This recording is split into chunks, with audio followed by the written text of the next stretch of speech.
Yeah, it's there, but it's frozen, right?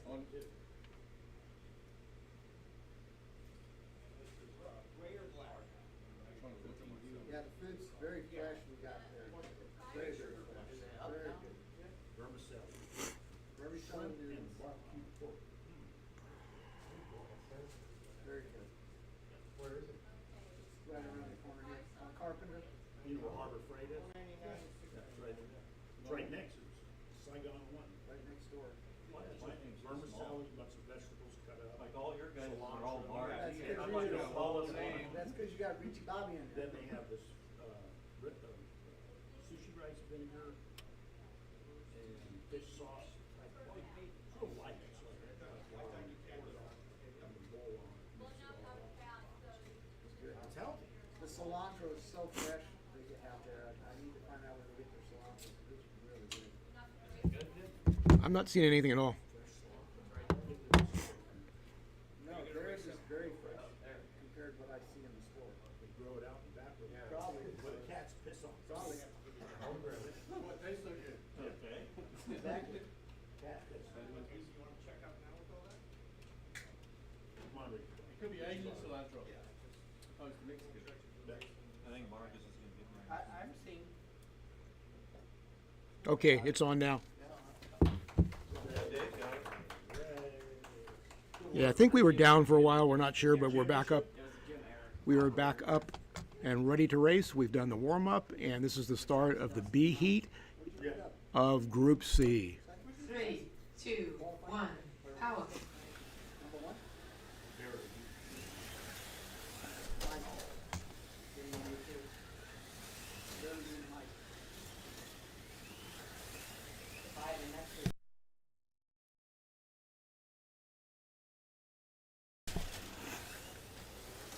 Okay, this is our third Sunday of the month, monthly race, Group C. Be followed later on by F1 and Hypercar. So Marcus is the top qualifier in the B heat, and he's taken off to an early lead. We've got 5 cars on the lead lap.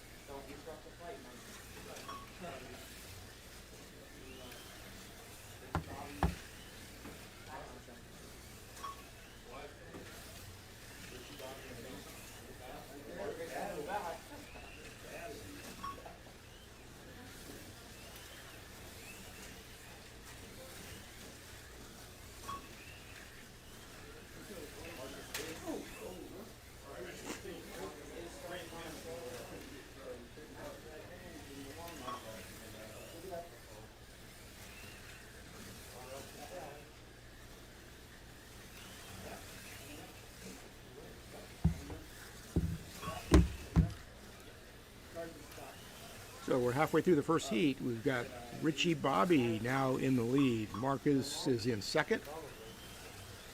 See where they're at on the track. They're right almost nose to tail. Marcus is on white. Ricky Bobby is on green. So it's about a straightaway difference now. First to second with the leader going past the start finish line. Is on the inside straight by the kink. 1 minute left. Farley running third, Ken fourth, Little John fifth, and Dave sixth.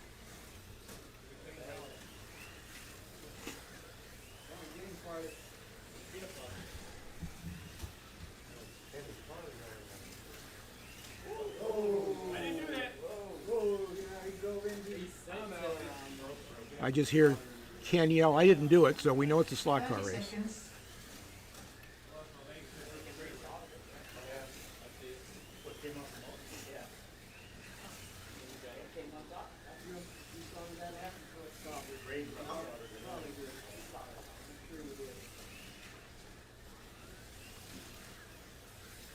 Ten seconds.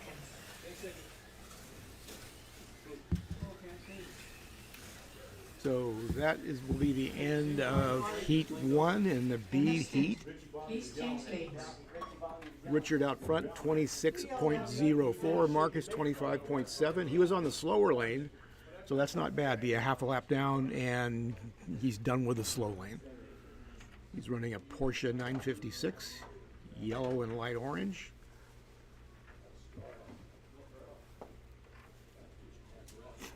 Most of these cars, the majority of the cars here are Nissans. It's the lightest car, and it tends to be the most popular. In a couple weeks at the Slotted Nationals, you're going to have to strap on about 8 grams of lead on your Nissan. It has been ballasted at 22 grams for the body. All the other cars are at 18 grams for the body. Try to make it a little bit more competitive for all the different various marques. We have Porsches, Nissans, Jaguars, Mazdas, Toyotas, Mercedes, all kinds of Group C cars from Slotted.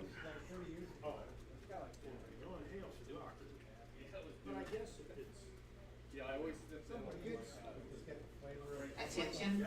You notice nobody's got oil or brake juice out on the lanes. We have banned that because of issues we've had in the past getting on the track. So with these cars, basically all you do is clean the tires with a lint roller and then change the lane sticker and move it. So no fluids allowed on or near the track during a race. And Electric Dreams has gone to that same rule for the Slotted Nationals. I got a Ricky Bobby shirt. 30 seconds. He's got a freaking Ricky Today, but I Bobby wasn't going to stock out. cutout. At his track, yeah. I got a cutout too, yeah. We can actually cut the head off, put Richard's head on. Halloween, you can buy the Wonder Suit. Okay, we got about 10 seconds left till the start of heat number 2. Down on the nose. On there, because it matches the blue. I'm not putting the car. Okay, Ricky Bobby. You yelled at me. Here we go. He's 3, gonna get 2, him funnier. 1, go. Got John Cook from Ogden, Utah out there. Thanks for looking in. We had somebody come in from Utah a couple of races, one of our big races. I'm not sure if that was you, John, or not, but we had people here from Utah.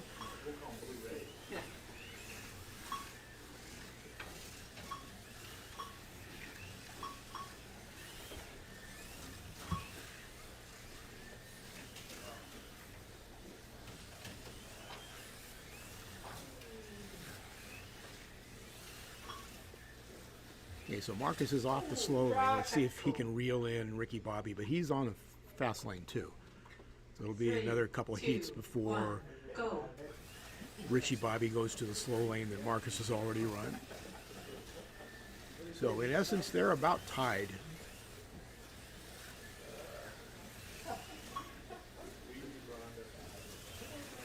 Richie running a 6.7, Marcus running a 6.5, followed by a 6.6. So Marcus is starting to slowly reel him in. He's on the green lane, the yellow car down the straightaway around the 90s. And the leader is on the blue lane. So the blue lane going across the timer right now. So about a half a lap down.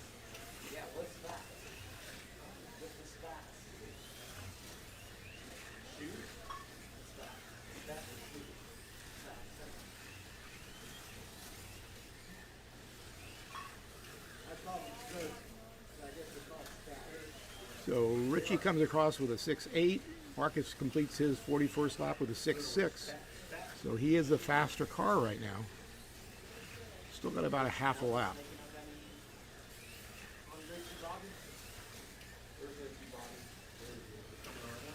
So picked up another 2/10 on that lap. Attention. 1 minute. So in about 10 laps, if you got the delta, just like they do in Formula One, the computer says in about 10 laps they will be head to nose to tail. Marcus with a 6.5, his fastest lap of the heat.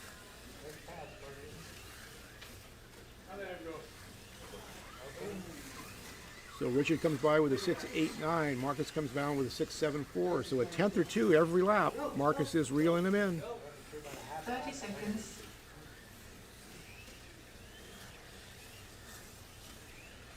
6.8 for Richard. 6.7 for Marcus. Another tenth. Richard's still got a race flight too. We got 10 seconds left in this heat. He's got to end on white. 10 seconds. We've got a hill climb track in the back behind us, which there's a person over there running on it, so that tends to be kind of loud. Please change lanes. So Ricky Bobby 52.6, Marcus 52.3, so he did catch up. On the Jaguar 10, the only reason he said it runs fast is because the first year they ran freaking one tire. So he should have said, no, you can't run F1 tires, but you don't have to run the sticks either. I can hear the crowd in the background. They're arguing over Electric Dreams rules. What's good, bad, or indifferent? Attention, 1 minute, 30 seconds. Had no skirts on. They were running without skirts. You wanna go walk up and sit, they didn't run without skirts. Of course they ran without skirts. They go over some. Yeah, away, Richard. Yeah, I'm away, Richard. The Richard. I hear arguing and get out of the way in the background, so we know this is a slot car race now. He's wearing a Revo shirt. I almost wore my Revo shirt. Minute left. Start heat Attention, number 3. 1 minute left. Drive Revos, that's Give me your Revo, I'll drive it faster than you. now you takes a special touch. Contest. You said I couldn't drive Legends. We won the Legends race on Friday. Oh, here we go. Oh, Here we go. Because you got that cheater motor, Greg. You built it. Well, I tried to help you out. He knew he couldn't drive it, he had to give him power.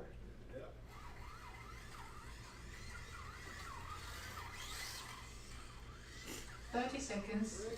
Nope, not me, John Cook says. Haven't been on a wood track since 74-ish. So, hate to tell you that, John, but that's 50 years ago. So, hope you can come out sometime. Thanks for watching. Got 15 viewers online right now. We live stream the races here first Saturday, third Sunday, and occasional Fridays. And we are on my channel, NorCal Slot Car Scene, so thanks for tuning into that.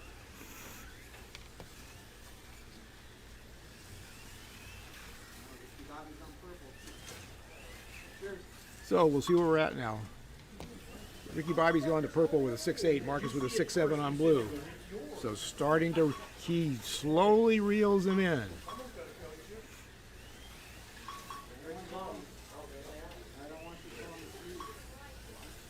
Richard with a 6.8, Marcus with a 6.5. There's another 3/10. Yeah, Mike, why don't you move a little closer to that spot there? That's right. It's my spot. I keep coming over these other big spots. 6.8 to a 6.6. 6.8 to a 6.5. So he's reeling him in slowly but surely. And now they're almost running together. We've got the leader on purple going on the start finish around the donut down the straightaway. Marcus in the yellow car in the blue lane right behind him. So we've got a battle for the lead. One mistake could change that drastically, but they haven't come off in quite a while, if ever, in this race. So another 10th for Marcus. Marcus has got him in sight. Now, if you drive slot cars, you know when you start to be able to see the leader in front of you, you know you're getting close.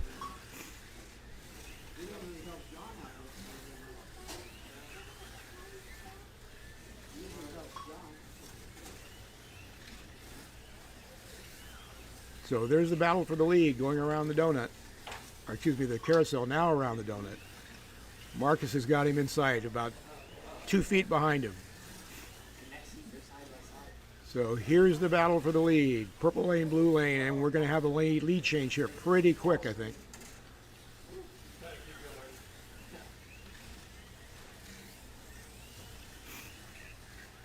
Attention, 1 minute left.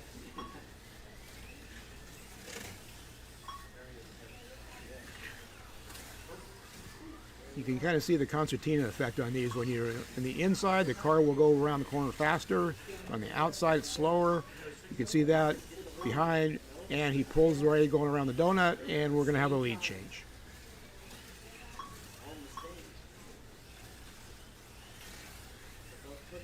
Richard's picked it up, though. Now he's running 6.5, so now that the pressure's on, he's pushing it more. He's not let Marcus get by yet. He caught him, but he's not getting by. And Marcus makes a mistake. So all that work, and now you're back a half a lap down. 10 seconds to go in heat 10 3. seconds.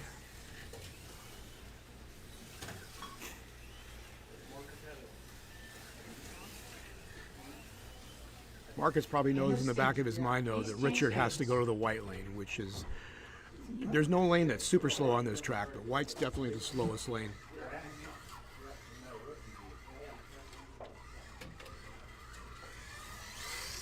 I hear you, John.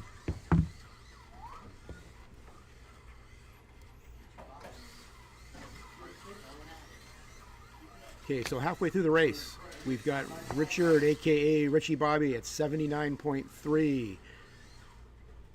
Marcus at 79.18. So 2/10 of a lap. 2/10 of a lap separate the two, which is probably about 20 feet. This is a 95-foot track. At 1/10 would be, yeah, so about 18 feet. This track's been around for quite a while. It was in Southern California for a long time. If you're an old-time slot car racer like John, you may remember the name Best of the West. Monty Owen used to build motors, one of the best motor builders, and he built this track in Southern California. It's called the Corkscrew. And we lost Monty quite a few years ago, but the track lives on, so everybody remembers him. Best of the West, great motors for slot cars.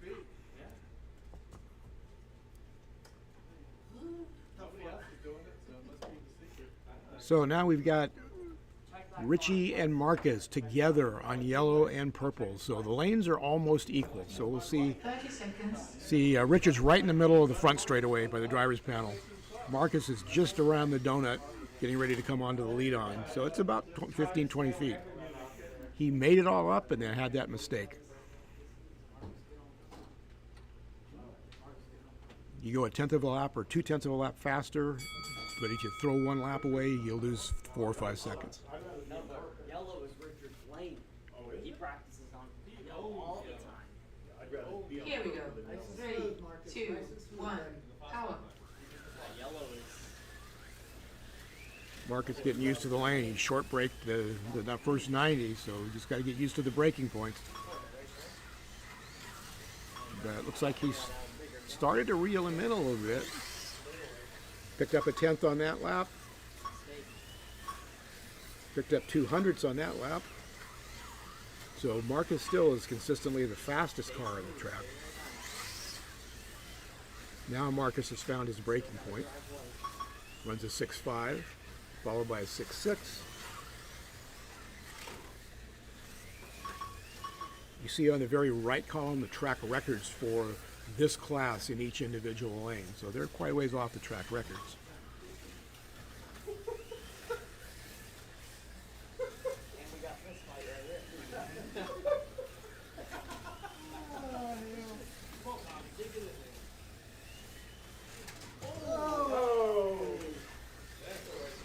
Marcus is staying right there, but it looks like Richard's pulled out a little bit. It's right at the full length of the straightaway. So Richard with a 6.7, Marcus with a 6.7, Track's cool. and Richard makes a mistake. So now we've got the battle for the lead coming onto the straightaway, just about 1.5 feet apart. 2, 1, go.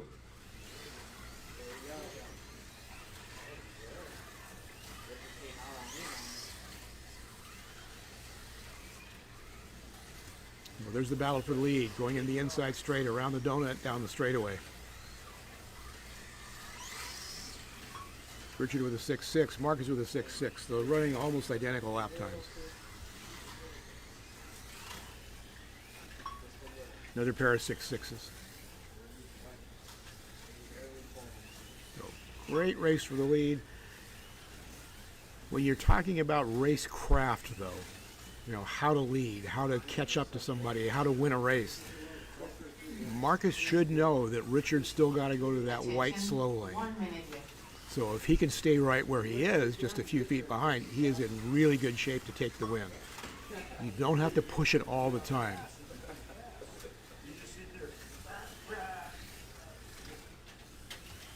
But he is reeling him in just ever so slightly each lap, with 40 seconds to go in heat number 4.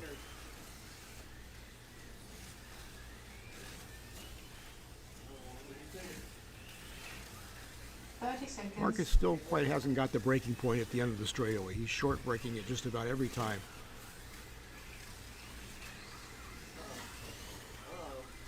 That was a 210 faster lap. Nailed it that time, so you saw him catch up. Now they're side by side. Down the straightaway, around the 90s. 10 seconds. Oh, there they go. And there is a pass for the lead. See if it holds up. We get to the counter. There they go. In the stint. So you saw that Marcus passed him, and when the power went off, Richard rolled by him. There's a technique to that.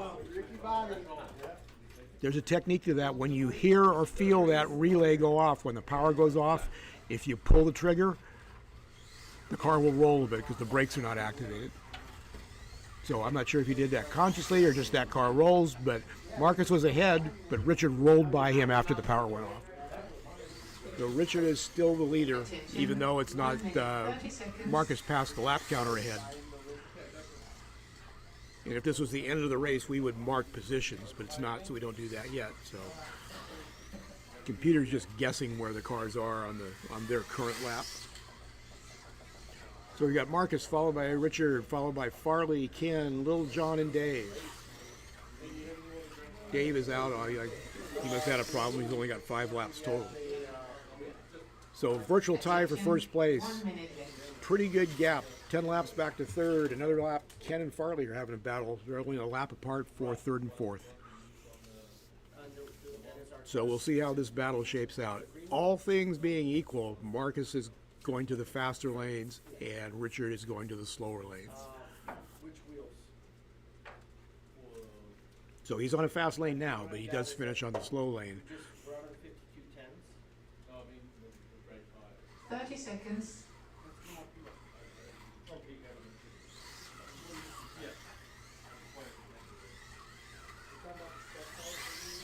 no, we don't.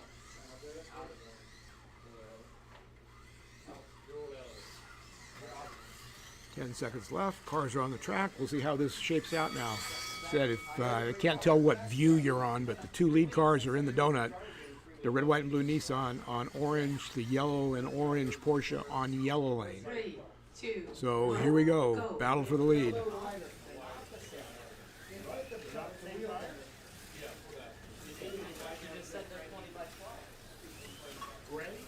They're just running side by side.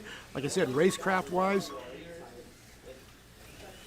if I was Marcus, I just have to pace him because I know I'm going to a faster lane. If you make a mistake, you could lose a half a lap. So you don't really have to pull that out. You know, if you can, you can. But if you can just stay right with him,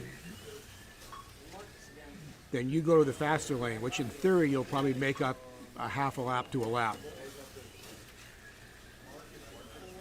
So, and there's something to be said. Let's see if we can pull out a lead and we don't have to worry about it. But you definitely don't want a mistake when you've got the car behind you going to the slow lane. It's like Marcus is hitting that braking point a little bit better. It's not as quite as 90 is not quite as tight on yellow, so it's easier to hit the brake point.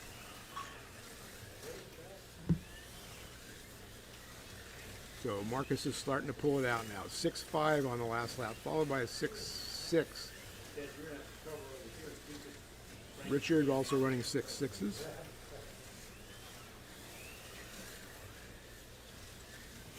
Hey Dennis, good to hear you. Good to see you on the chat. One of our regulars from down under.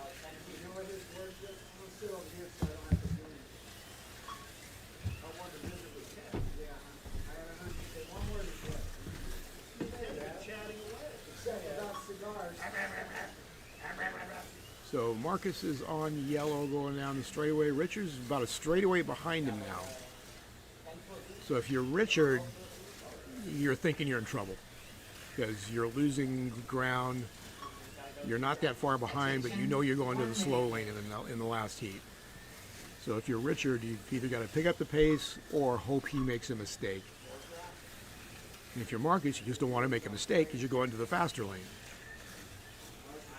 Now, all that being said, once this heat is over, we'll tabulate the results, and they're combined with the results from the A heat. So you still want to turn laps because you're competing against other people.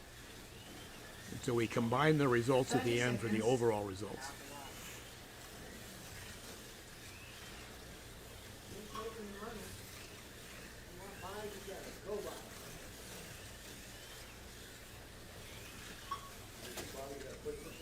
Take the date, baby. Take a date. 10 seconds. So Farley's gonna, excuse me, Marcus is gonna be in the lead going into the last heat. End of stint. Please change lanes. So Marcus at 133.19, Richard at 132.89, so about 3/10 of a lap. So almost half a lap first to second, but like I said, Ricky Bobby is going to the slow lane.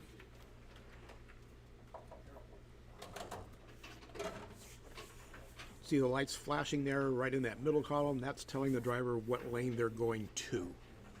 Attention, 1 minute 30 seconds. So Marcus is going to orange, Richie Bobby is going to white. Bobby's going to white. Gotta do a comeback drive.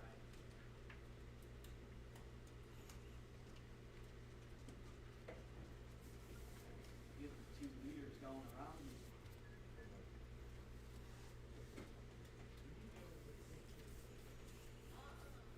Attention, 1 minute left.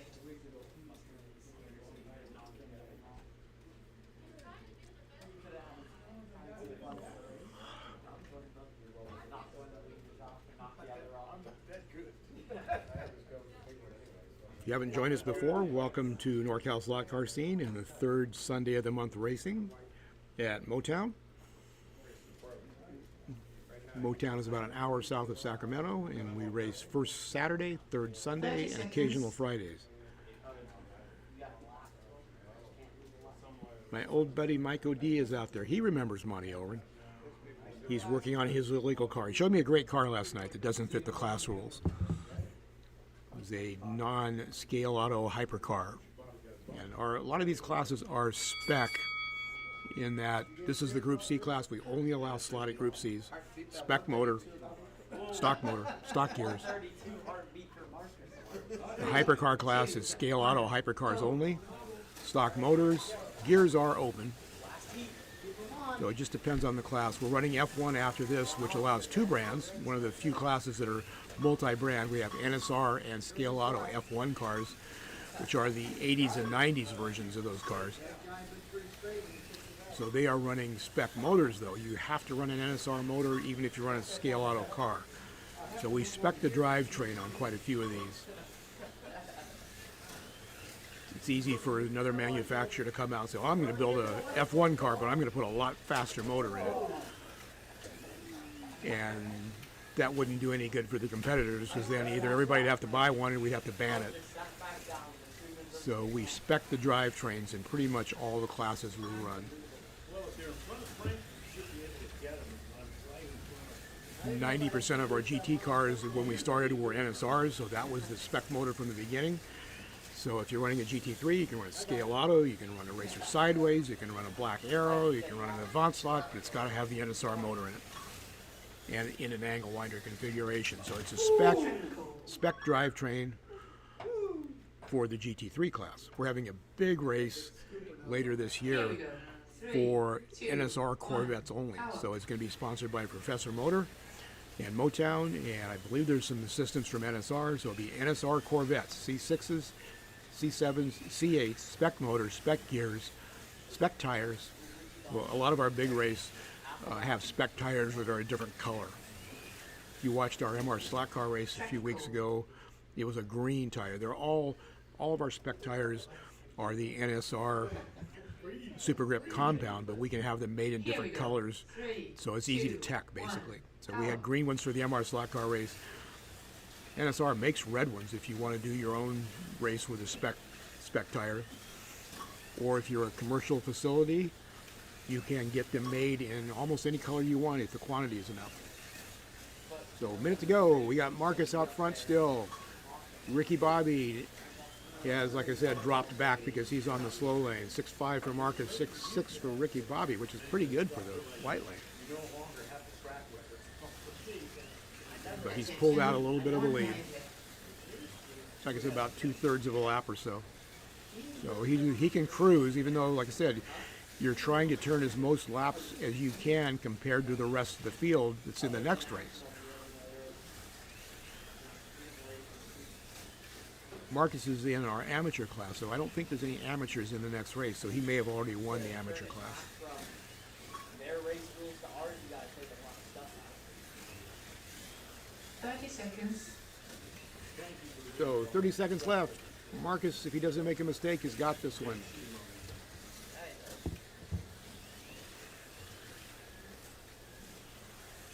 With that short guide lead, Porsches have a short guide lead, so they're very nimble, but sometimes they're a little bit harder to drive.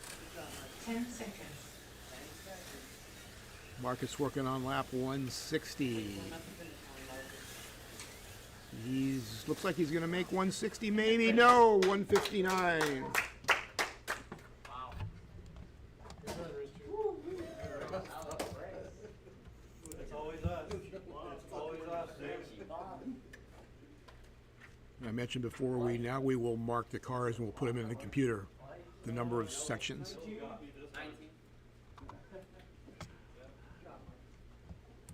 Computer guesses on what they are, but it's not always accurate.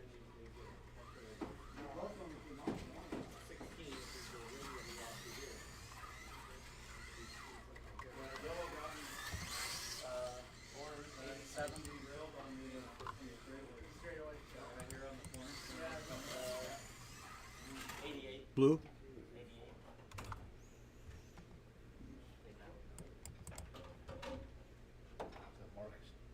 95. And 48.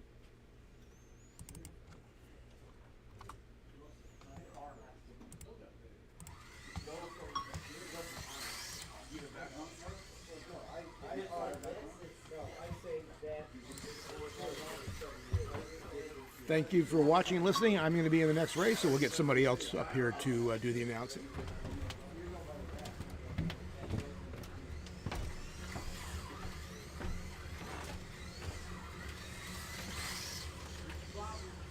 Richie Bobby, he ain't first, you're last. He was first. Yeah, he was first for 3 years. Marcus held him off. Man, Richard, that was a good race. That was a good race. That was a good one. What lane am I? Friday and Ken had a race going. Yellow and on Purple. purple.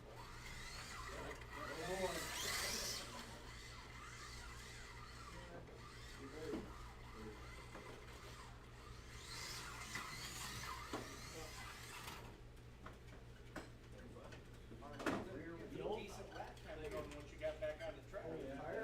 The whole wheel fell off.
This is Mark from Motown, Motown Mark, back with you, and we're getting ready for our expert class.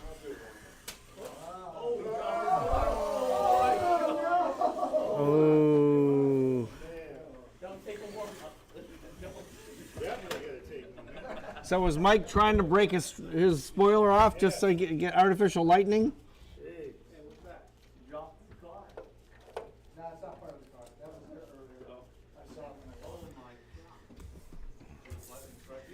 I And we're getting ready for our expert class right now. I guess they think they're getting a warm-up minute. I guess.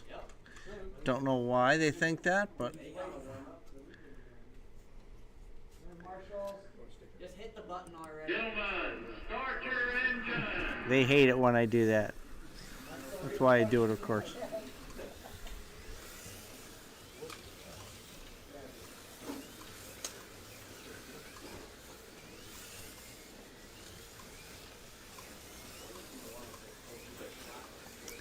This is a minute warm-up.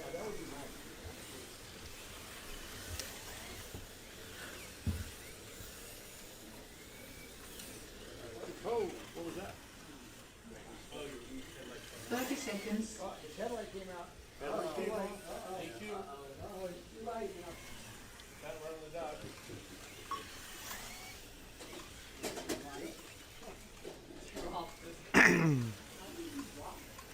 How'd you fumble that car? Who's on the button? 10 Surface seconds. area to grab onto. New nickname is Butterfinger Mike. Uh-oh. Butterfinger Mike. Over there. In white. It's Somebody's got to be on the button. track. No. Ken or Farley, you're standing right by it. Bridge. Under? The button. Nope. Ken's looking right down at the button. There it is. That is the button. Somebody's got to run the button.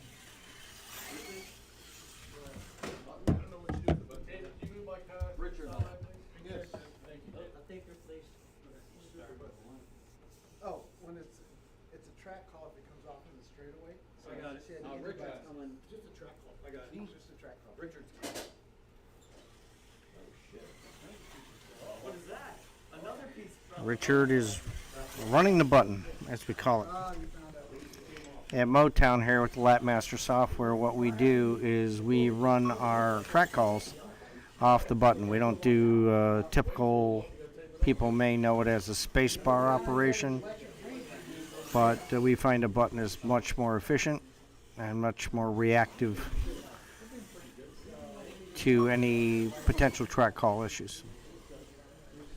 So Richard, or Richie Bobby, is running the button.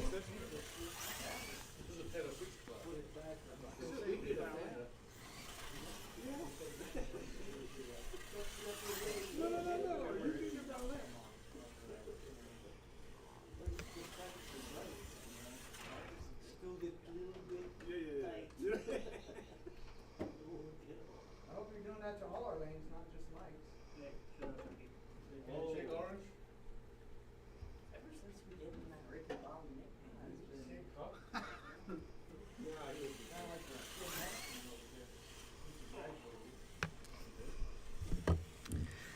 I think it was Jack came up to me yesterday, the day before, and says, I keep losing screws on the track out of my cars. I said, do you find those screws? And Jack looked at me like I was asking him something weird. So if you see any screws in the track, let me know. Here we go. Here we go. 3, 2, 1, go. And we're off with our expert class. I think you'll see definitely lap times will come down. Lap counts will go up.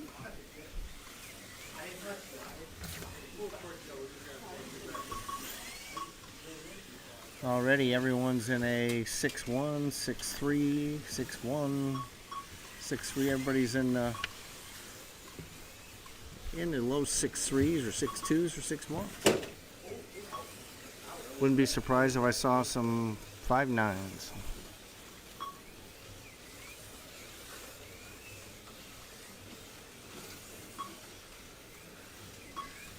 If you look at the very right, you can see the lap records for this class. Group C class. Basically from 5'8" to 6'09", depending on the lane. Track call. Sorry, I thought there was gonna be 2 cars on. Alright, here we go. Man, I got lost. 3, 2, 1, go.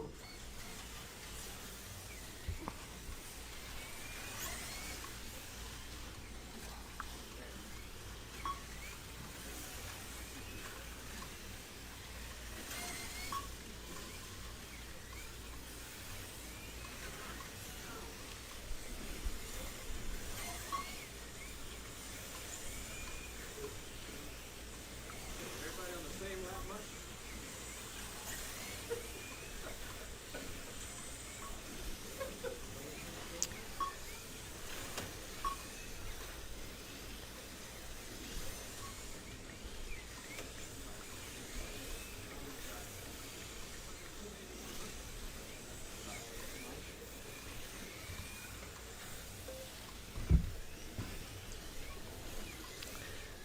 Question from HSF Racing about the Legends and A-Bars. 1 minute left. We ran our first ever Friday night version of that. We call it the Friday Night Special. Track call.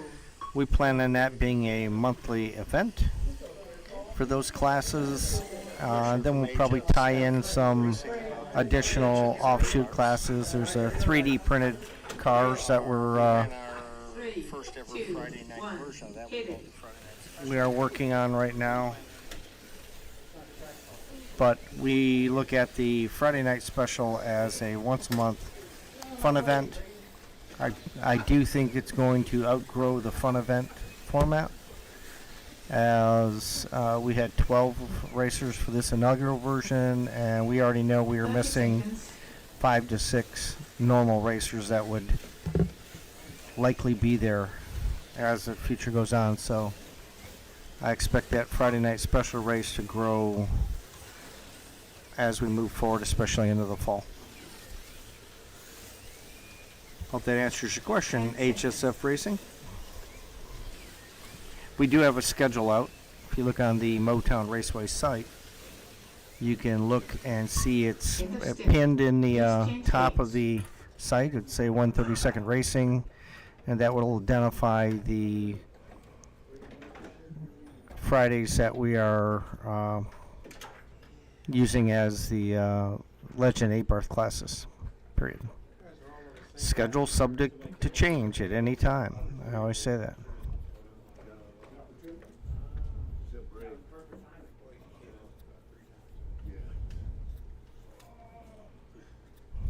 Attention, 1 minute, 30 seconds. Mine broke. No, it's still there. Mine broke. I bet it was from when you hit me.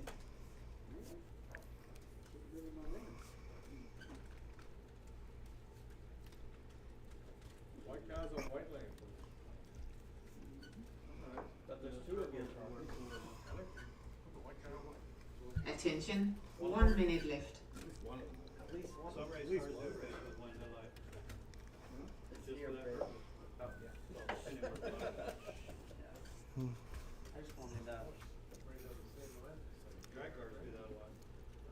All right, looking at the standings so far, we've got 5 of the 6 racers are in the 28 lap, and Braden's bringing up the rear with 26.87. 30 seconds. So Braden's got some work to do if he's going to get back in the hunt here.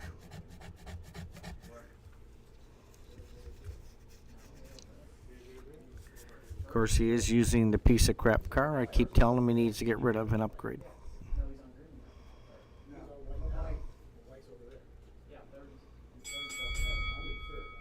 Shut up, Reese. Just forget it.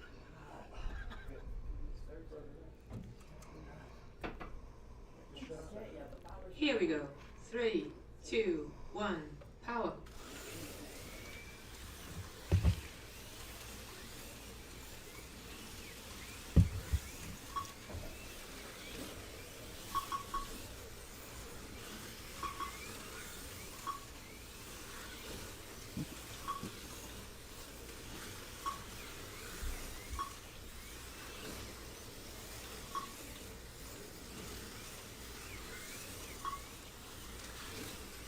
Braden's on orange, so he actually was the first to 5 laps, so he's trying to make a push here. See what happens. He's on a favorable lane. Gotta make his presence known while he's on it.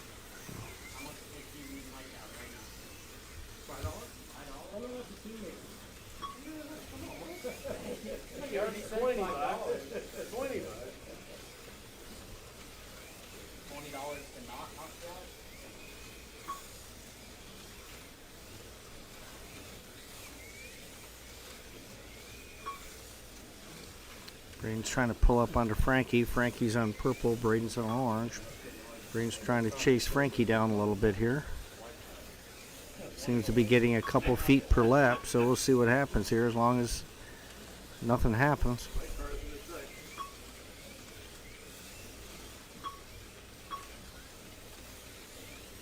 Everybody's at 14 laps. Jim's the first 15, then Frankie, then Braden, then UPS Mike, so...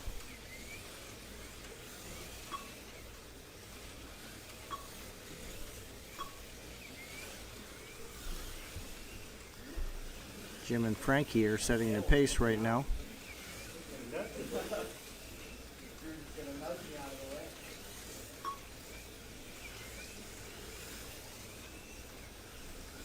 Attention, 1 minute left.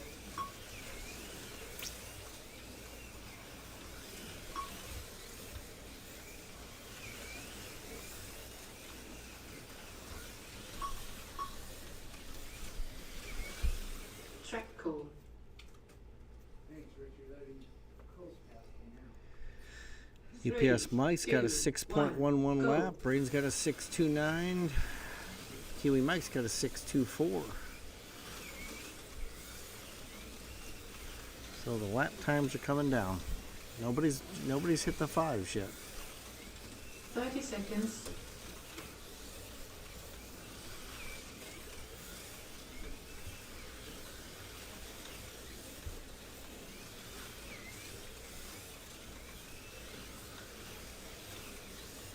Braden's trying to chase down Jim a little bit here. 10 seconds.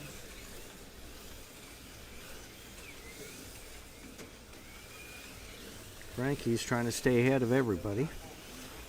End of stint. Frankie finished with 29.11 laps. UPS Mike 29.06. Jim 29.05. Braden 28.87. Kiwi Mike 28.39. And Ted 28.50. So they're all within a lap of, maybe even a half a lap of each other.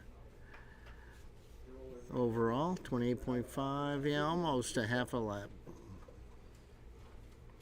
Very competitive. 1 minute, 30 seconds. I went there yesterday. To Lima. Yeah, I thought you were there. Ian was there. Braden's falling a little further behind each heat here with his crappy car, as I call it. Very much unlike Braden to continually race a car he knows can't keep up with everybody else, but I think his mind's so focused on the Electric Dreams slot car or slot at Nationals that he doesn't care at this point. Whatever cars he races at Nats, I'm sure he'll bring back up here and retrofit for normal racing. At one point, John stopped. He said, guys, stop. We'll take a timeout. 30 seconds. Frankie's had some good runs here. It's cars handling pretty well. Kiwi Mike had a little bit of, and Ted have a little bit of softness in their back ends of their cars, sliding around a little bit here and there. But we'll see. We'll see what happens. Everybody, I'd say, except Braden is in the hunt here. All within a lap, overall. Here we go. 3, 2, 1, go.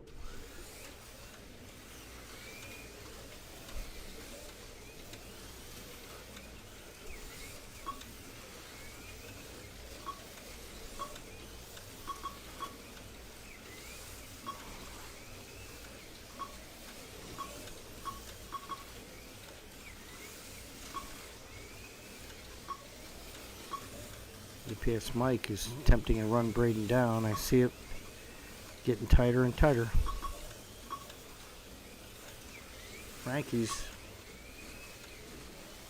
Ted's actually having a good run. Ted was the first to 6 laps. They're all within 6 laps. Braden hit 7, Ted 7, Mike 7, Frankie, Jim, Kiwi Mike all followed short behind, so it's very competitive racing this time.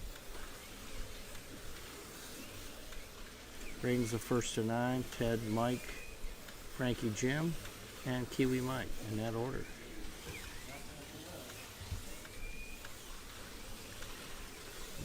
Few people in the 6-1, the 6-0s now. 6:089 for Jim, 6:099 for UPS Mike lap time.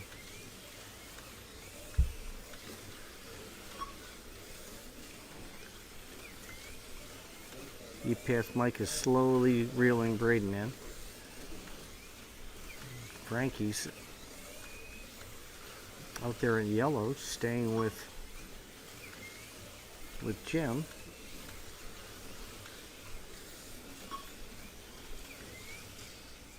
Track cool. Right, pretty good. Okay, here we go. 3, 2, 1, go.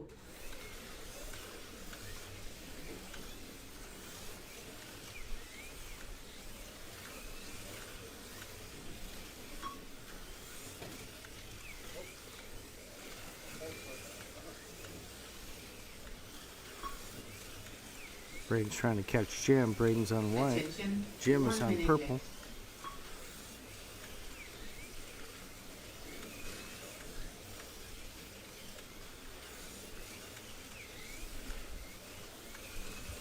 Kiwi Mike and UPS Mike on orange and green and blue are trying to keep pace with each other.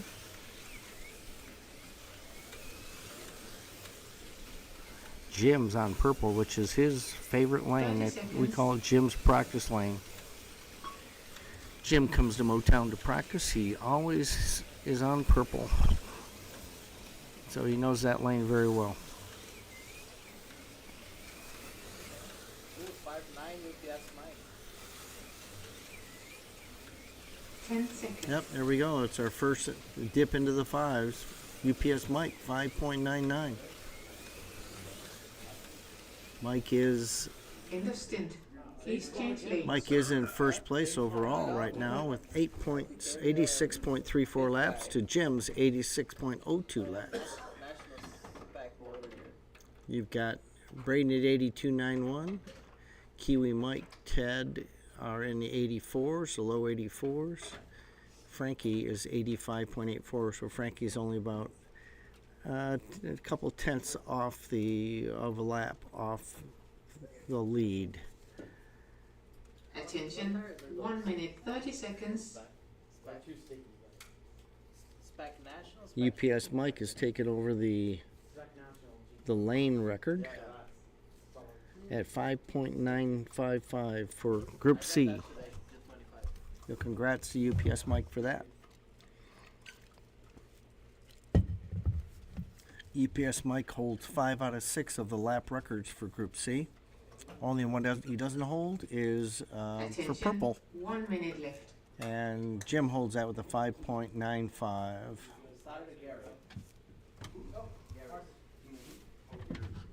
So we'll see if If I get my cars ready. what happens. Not for sure. I don't have all the cars. No. Oh yeah.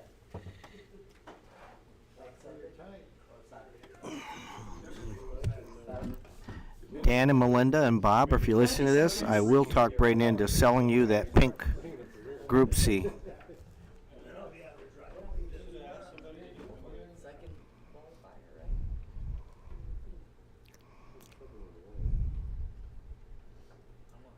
I saw this yellow.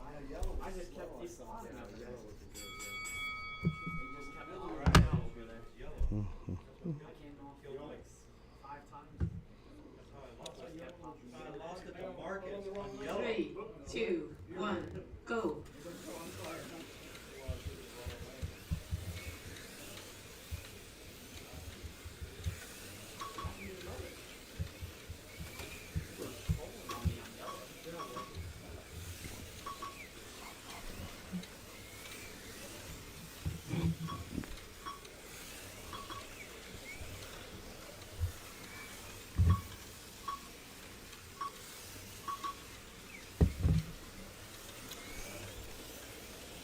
HSF Racing was asking, or Mr. UCL was asking what controllers are being used out here. There are majority of the people, I think, I can't see them, but majority of people I think are using Apex True Speed controllers. Jim definitely has a PHN1, which are coming back into stock, by the way. So those are, delivery will be momentarily on those. Motown will be carrying a few of those. And then I think there's a Third Eye or two out there also, along with some DeFalcos and the earlier Sportsman class DeFalcos. So a lot of different types of controllers. You know, the latest flavor, of course, is the PHN1, and it does some things well. So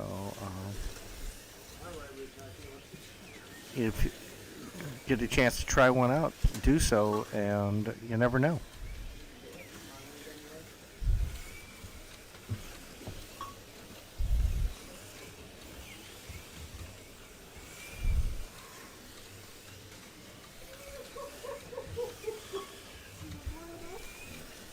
Motown Raceway here in Modesto, as well as the 132nd racing program we enjoy. We also have a 155-foot hill climb track.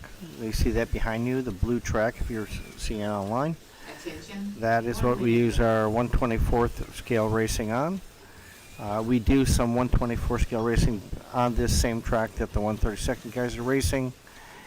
On occasion, monthly anyway, and for that we prep that track properly for the 124th, and then we adjust it back to the 132nd capability. So it is a difference in how the track is prepped for both classes of racing.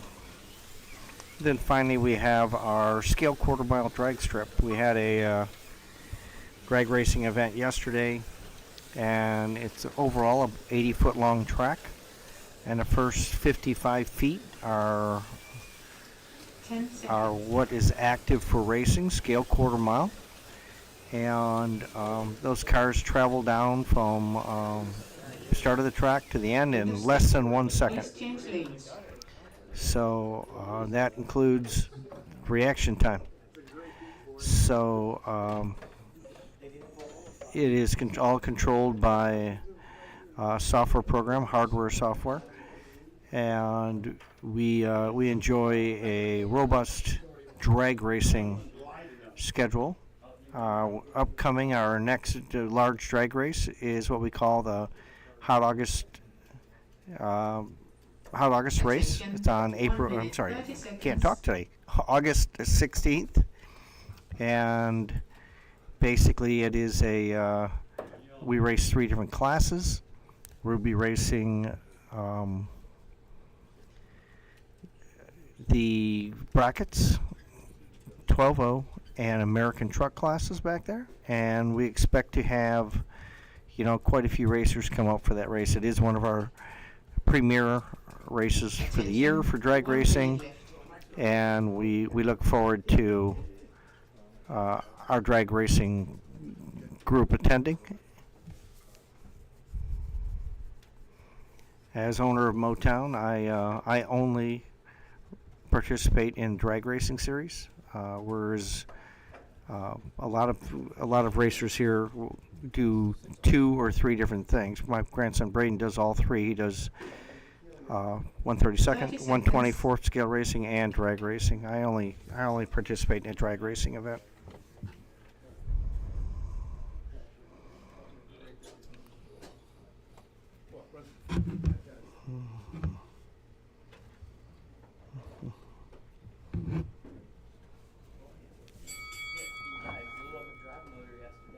A question from HSF Racing.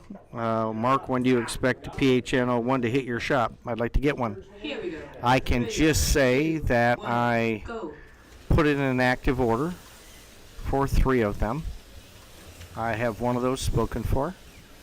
What I don't know, it is sometimes a mystery with the distributor whether they actually are in stock and will get shipped. So I would like to say that in a few days, when I open up the box, I'll know if I have them or not.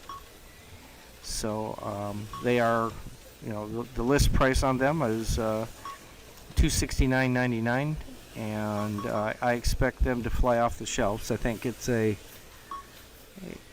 price point, although it's a little bit more than a DeFalco, I think it's the, you know, the new bling. It's got the new candy that everybody wants to try out. So, you know, I would say people that have a tried and true DeFalco should not sell that, should keep it. And or Third Eye, I would advise that, but you can't go wrong with pretty much any of the controllers out there nowadays. The True Speed is of course the ultimate controller. It does everything. It'll wash your clothes, it'll wash your dishes, do your laundry. It does everything. I think it's got 14 different dials on it, but it's not for the casual racer. I've seen people that have the True Speed that have no idea what they're working with, and don't overkill it until you're ready for it.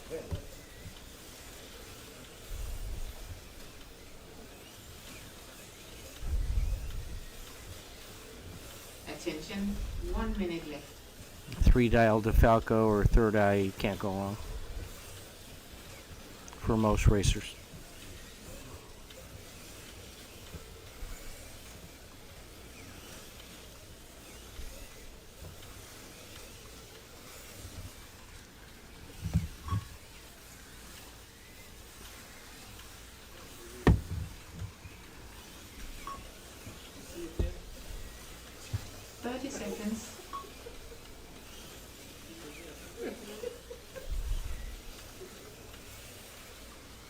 Back to the race itself, although you're all watching it.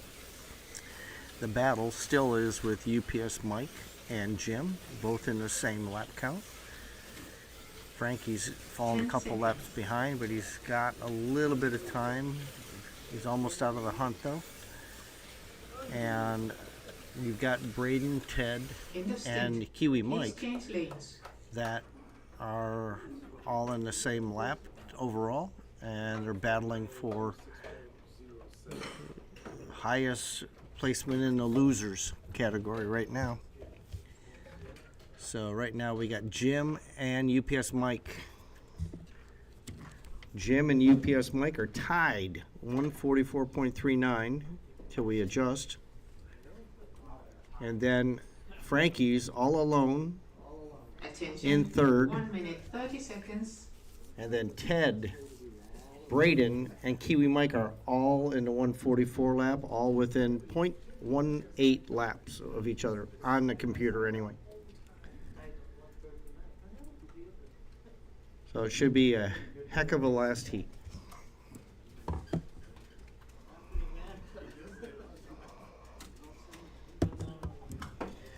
Right now, Mike's hoping for a power failure because Jim's 2 feet behind him. Mike says we can stop the race right now.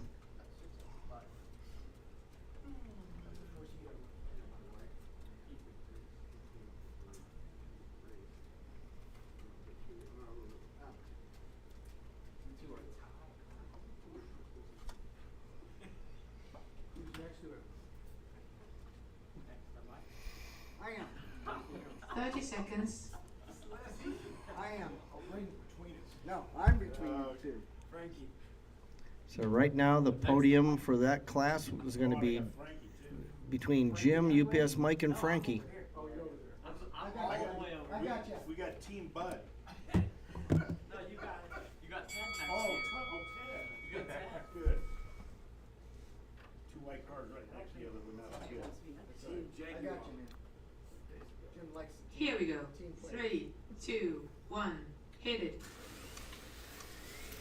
Last heat here. So the challenge, what you should watch is white and orange. UPS Mike should have a slight advantage being on orange as compared to white, but Jim can outdrive the lane for sure.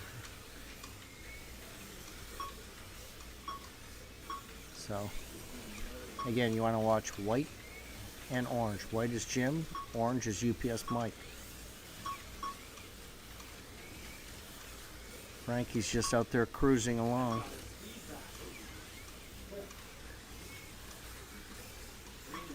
Meanwhile, the other racers are trying to, right now Ted's got the advantage over Kiwi Mike and Braden.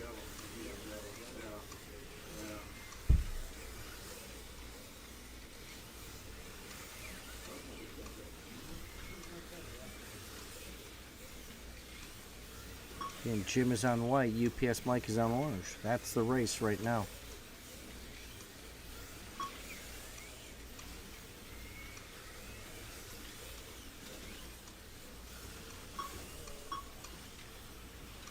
UPS Mike is slightly ahead of Jim at this point.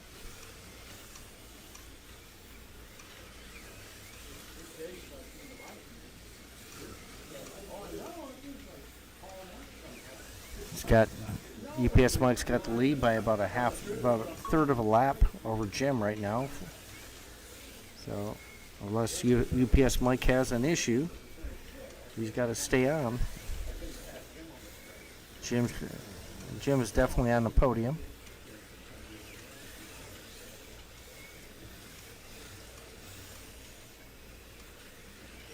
Ted's trying to make some ground up on Frankie Attention, for 1 minute left. third place.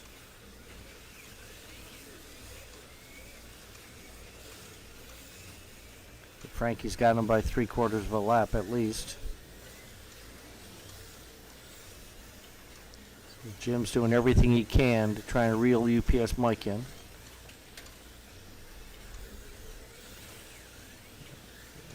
We'll see what happens here though.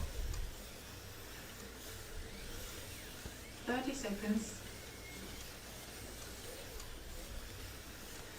That looks like how it's going to end up is UPS Mike's going to be first, Jim's going to be second, Frankie's going to be third, Ted fourth, and let's see where Kiwi Mike and then Brady in that order. 10 seconds.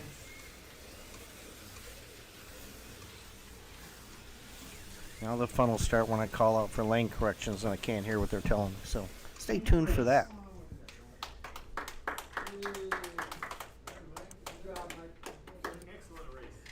White. White, and I'm deaf. Remember that. White. What's the number on white? 84. 84. Green. 98. 98. Orange. 51. 51. Blue. 55. 55. Yeah, it's got to go all the way past. Yellow. Yellow. 15. 15. 15. And purple. 70. 70 who? 70. 70. All right. UPS Mike with 173.51 laps, Jim with 172.84. Frankie and Ted both with the 168 laps, but Frankie's got 168.98. So he held Ted off. Kiwi Mike with 167.15. Braden with 166.70. Marcus with 159.87. Richie Bobby with 159.19. Farley 143.16. Ken 142.48. Little John 124.88. And Dave with his several heat breakdown, 43 laps. But he had a 6.670 lap, which is something to be said.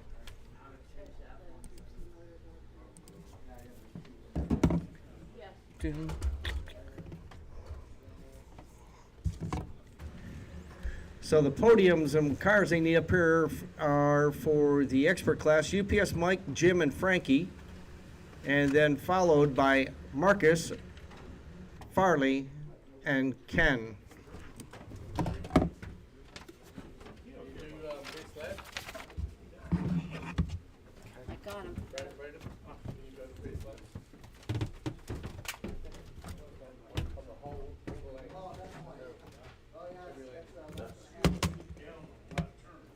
UPS Mike, Jim, and Frankie.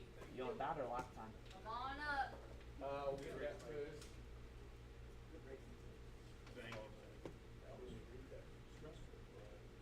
That's fun, man. You guys are just side by side. UPS Mike, Jim, and Frankie. I'm here. Still.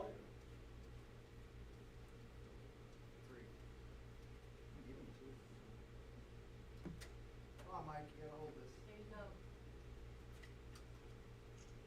Good? Yep, thank you. You on the other one? Yeah, the left hand. Watch out for the photo.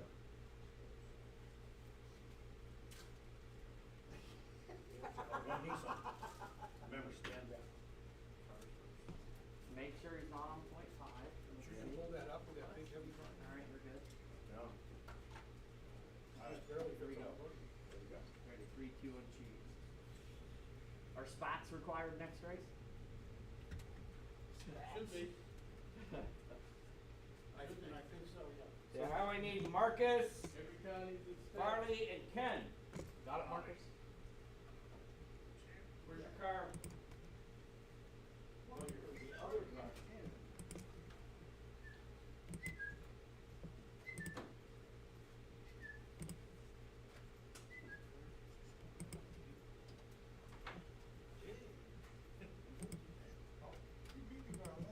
There you go, Farley. There you go, Marcus. And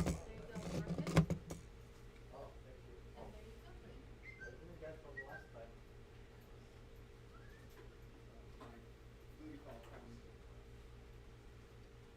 go. Big John.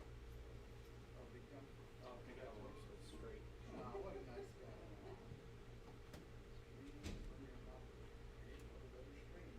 You ready? 3, 2, and cheese.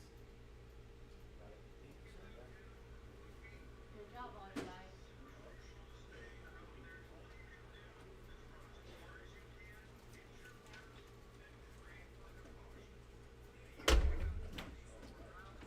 Okay, we're gonna have hot dogs and corn dogs on the house. Rhino will go around and take orders. With that, take a bag of chips and a drink too.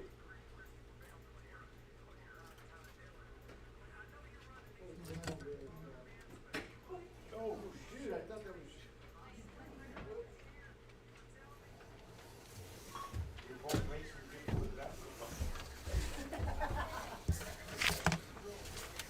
And just as an FYI, we have 8 hot dogs. We have unlimited corn dogs though.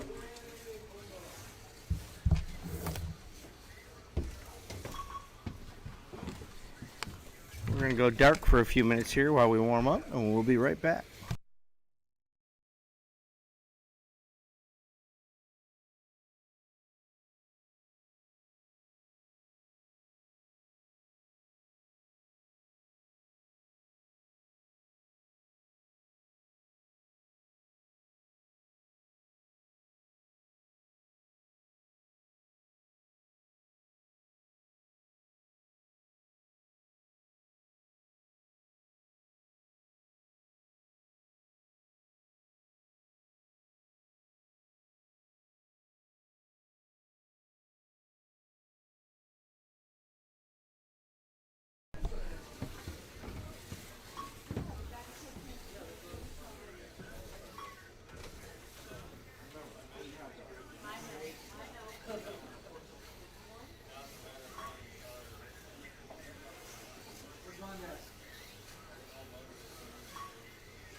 Mark. Did you pull it all the way? Corn dog, hot dog. Where are we at with hot dogs? Make sure everyone else is 5. answered. 5. Okay, is everyone else answered though? Yes. You're sure? Everyone's on the corn dog side. Okay, I'll take hot dogs. 1, 2. 2. As long as nobody else wants it. I would start 2 rows of corn dogs, Okay. but you're gonna have to switch them halfway and put So the I'm hot gonna dogs on the have- bottom. Basically, I'll have 1 corn dog and 1 hot dog myself. Because I'll Yeah. have that last hot dog. Right, so put the hot dogs on the bottom, and that way when they cook, even though they cook for 15, 16, they'll probably pull out early, but put those in the bottom. Put 2 rows, and then halfway through, switch the corn dogs so nothing burns too bad. Because that's going to have to be about an 18-minute cook. Or 20 minutes. Yeah. But you got to switch them 10 and So 10. I have 1, 2, 3, 4, 5, 6, 7, 8. Don't forget, let everybody get on 11. track. I have 11 corn dogs. Okay, yeah. I hope we have enough. I bought a new box. It was plenty. Oh, you did? Use the lower box first. Yeah, I know. Okay, cool.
All right, this is Motown Mark.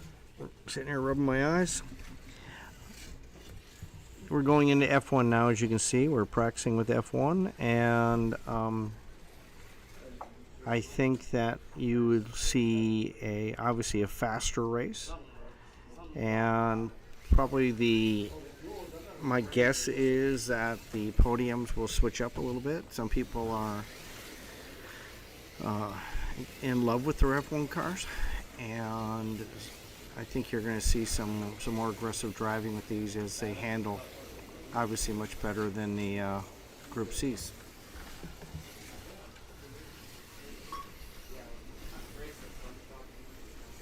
I don't know. It's just something about it.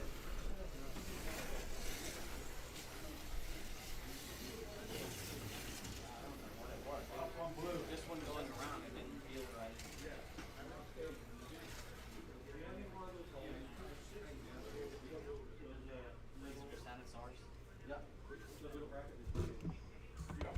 Braden, with the way you have this set up,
doing?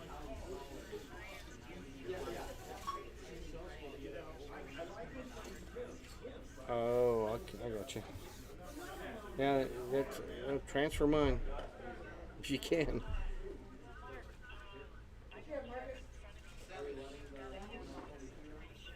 Okay.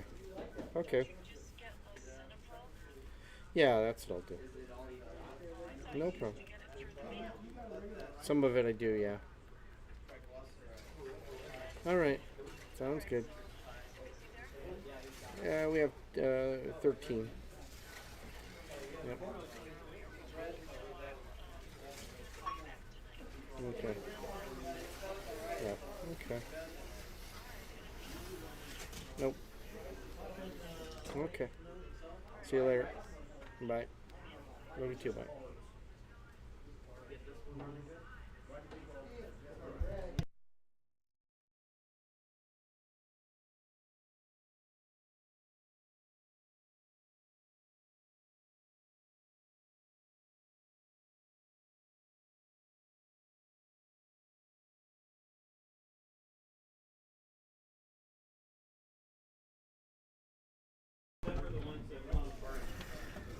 All right, we're a few minutes away from firing up the second race of the day, which are F1s.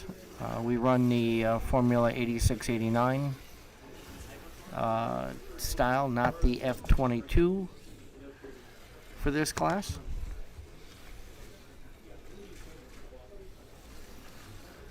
We run a lot of the scale autos and NSRs.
C No, race it's not didn't on. we? Okay, now it is. It was great. Yeah. Seemed like you struggled just a little. Oh, on yellow, yep. Yeah. Yellow seemed, once I got off of yellow, my car just was very slow. Yeah. Yellow is terrible. Terrible today. Coming off lead on. Terrible. I just need a remote mic so I can walk around and talk to people. We have the ones that you can clip to your shirt. Yeah, it's a nice one that Ian uses. Mm.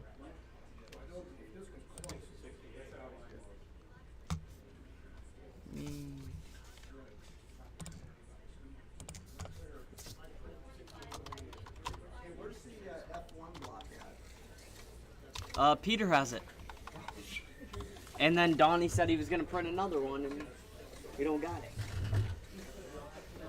Peter, if you're listening, you need to bring that tech tool to us right now.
All right, you guys ready? Ken, you good?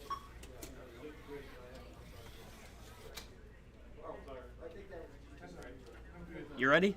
What are we doing? We're not qualifying in here. No, just into the race. All right.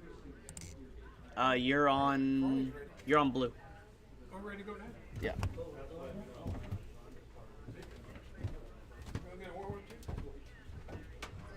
Better get that glue off.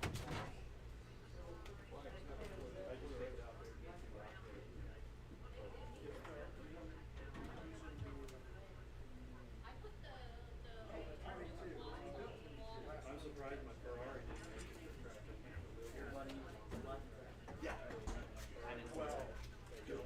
I saw that. Everybody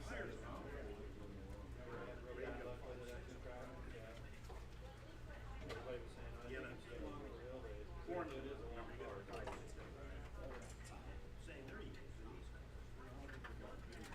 that GT3, once you get in the tire, they used to be on great cold. If it's all, yeah. Tire for the back.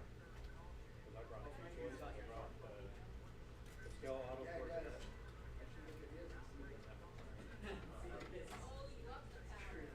My Corvette ran pretty good. It handled good with that other frame.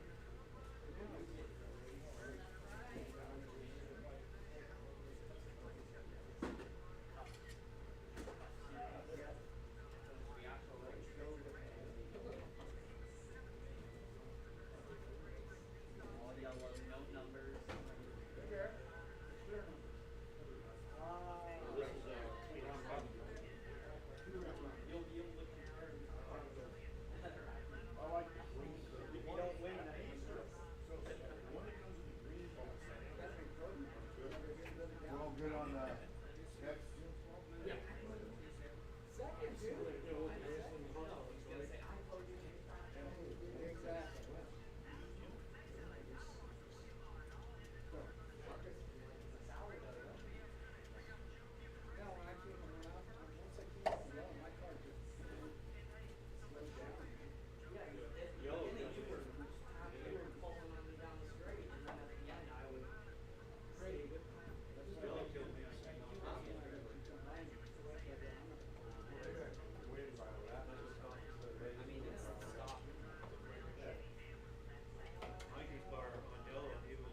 only came off once, didn't you? You missed the stop. How many times you come off? You guys came off once. One time. You came off one time when you were catching him and you pushed and pushed and you came off.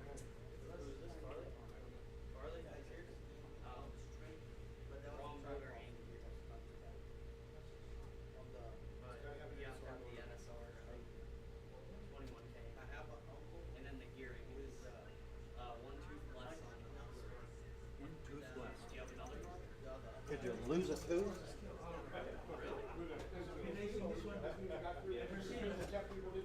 Practice or no? You guys will probably qualify. I might get a warm up lap. Should. No, not for these.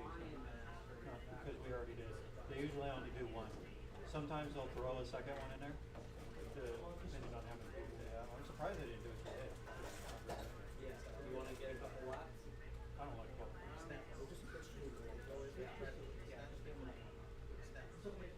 We finished 8th overall. Group C. Turn, Marshall. Marcus, you're on purple. On purple, Marcus. Green car on green track. I have an illegal car. Stickers on there, but it's I've hard to been see. racing the whole time. Yeah, just Richard. Richie, you did it. You want it? No, I'm fine. I'm not worried about it. Go anywhere. You can eat up there. Oh, what's this? Anybody's food? Everybody hooked up? No, we're waiting for Marcus. Hey, do they get a warm up lap or no? Yes, we're giving them a warm up. Is Farley from an illegal car? Exactly. An illegal car? Illegal car. Farley, you trying to race your 22? Come on. No. Scale auto motor and It's all, Cheater. it's all stock. I've been racing with that Everybody in, four right? times. Yeah, he put everybody. Okay, got it. Like it was. You said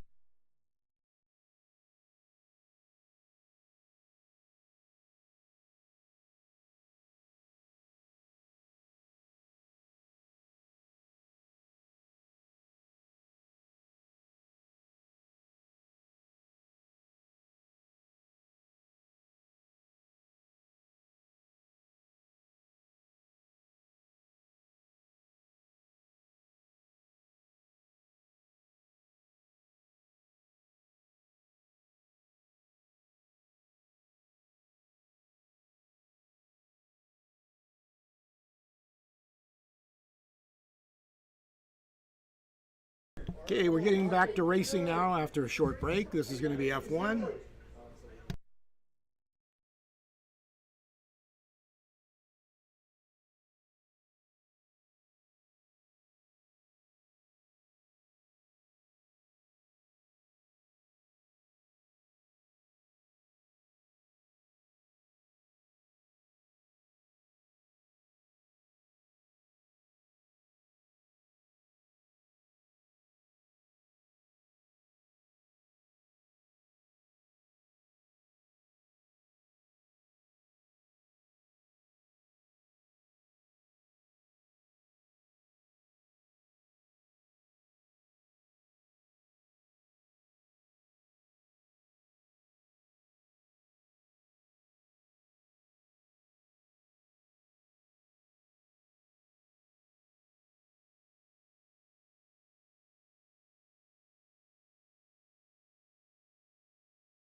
3. Okay, here's the start of the Go.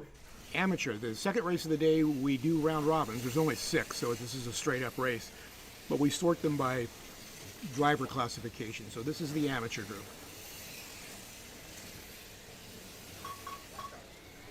Mike O'D, if you're still out there, we are not going to run purple tires. Period. End of sentence.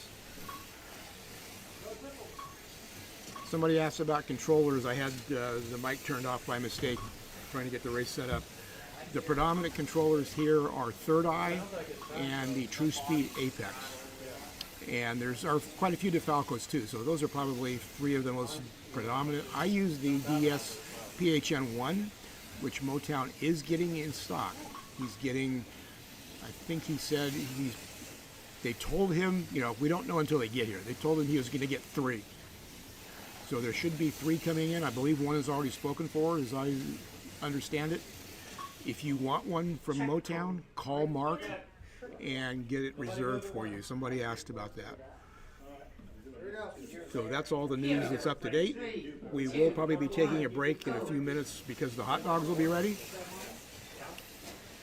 Not always, but a lot of times here, the lunch is supplied. Either the pizza or hot dogs, so it's trying to make it a really good, fun, home track style or home track vibe, and I think Mark's done a pretty good job at that. So Marcus is out front, and he was out front in the Group C race in his class. Farley's in second. Farley had to change to a car that was legal later. He was running, we say stock motors, but you have to run the NSR motor in this class, and he had to scale out of the stock motor in his car, which on paper is the same, but on the track it's considerably faster. So we require the NSR 21.9 or 21.4 angle winder motor in these cars. In these cars, they're in the inline configuration. Should just say it's a long can instead of an angle winder. And you have to run the stock NSR gearing. So you have to run a stock NSR drivetrain. Attention, 1 minute left. To clarify that just a little bit, you have to run the stock NSR ratio. You don't have to run stock NSR gears. But I forget what the ratio is. I think it's 928. Whatever the NSR comes with is the ratio you have to run. You can change brands of gears. And we do check them. We are running the NSR and the Scale Auto 86, 89 era cars only. 30 seconds. This is one of the first, the 2 classes we run today, the Group C and the F1, were the 2 original classes we started with in Motown about 3 years ago. So these are our 2 original classes. My personal opinion, I would love to see us change these out to the NSR 22, which are the semi-current looking cars. I think they look good, they run good, they have the same motor as these, but that would require everybody buying new cars, and all these cars would be obsolete. And it's not my decision, just my opinion. So after the first heat, Marcus is out front, 28.7. Second is Farley with 27. So Marcus has put a lap and a lap and a half, looks like, on the field. So he's flying. 5.8 for him. Everybody else is in the 6s or above. The expert group will follow this. So what we always do at Motown on our Saturday and Sunday races, the first race of the day we qualify and sort everybody by qualifying times in the heats. The second races are round robins, but they're individual round robins for amateur and expert. So it's not one big round robin. And then the last race of the day is one big round robin. So that's the format we use here every Saturday, Sunday race.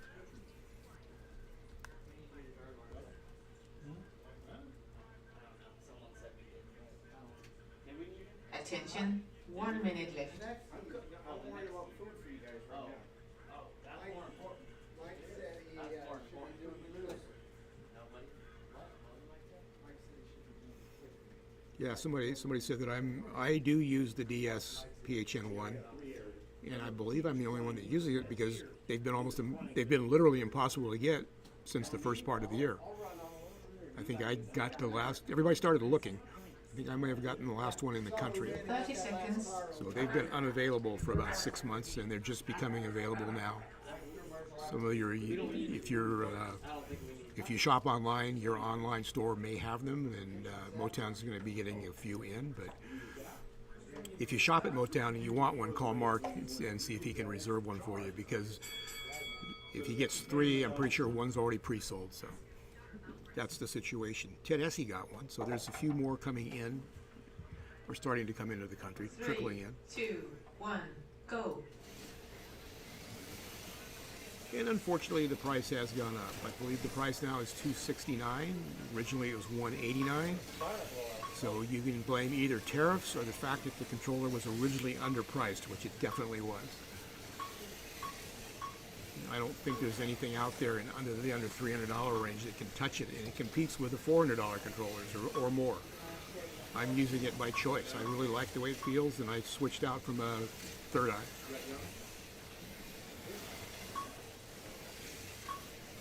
Okay, we still got Marcus out front, 5.9 on the last lap. Second place is now Dave, but he's running almost a second slower than Marcus. So Marcus is in the yellow lane.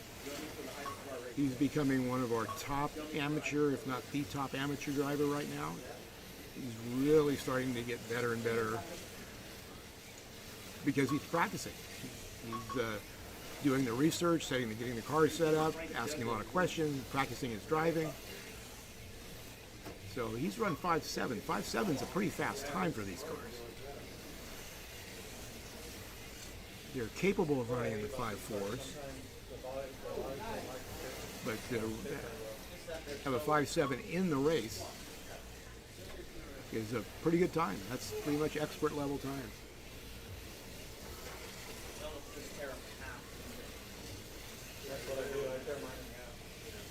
Farley now has moved up to second. Ken's running third. Ken had to make a last-minute change because he had a Formula 22 car, which is not what we're running. So he does have the, I think it's the Emerson Fittipaldi Copersucar car. So that's what he's running.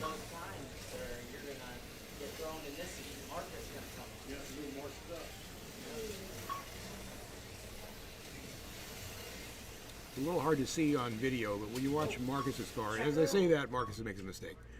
But when he goes around the carousel, it just flies around the carousel. And that's where a lot of time is made up on this track. If your car can handle and just rip around the carousel, it really leads to fast lap time. Oh yeah, he's on it. Ready to go. He's on it. You gotta let go of the car quick. Use your finger. Don't get your finger back on those tires.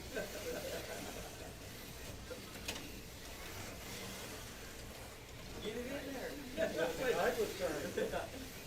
Yeah, Marcus has another off, but he's got a pretty good lead. He is working on lap 52. 30 seconds. Second place is looking on lap 50 right now. He's got about a 3-lap lead over the field. So unless his car breaks, Track code.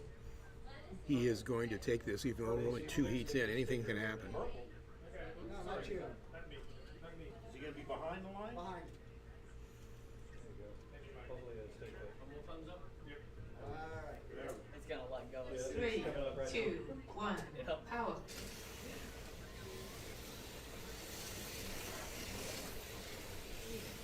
Boy, here comes family rivalry. 10 seconds. HSF Racing, I will check with Mark and see if he knows when they're coming in, but he's got them on order and they told him he was going to get 3. So, said you never know when things ship if the distributor has as many as he thinks he's going to get. So, hopefully he should have 3 next week, I guess.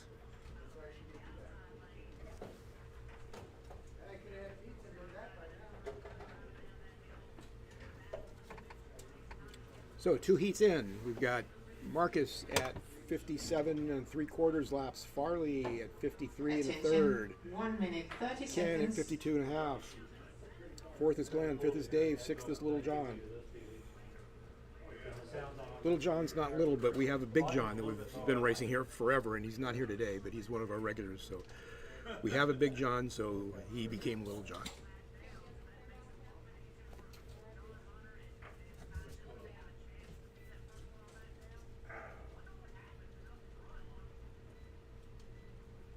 Attention, 1 minute left.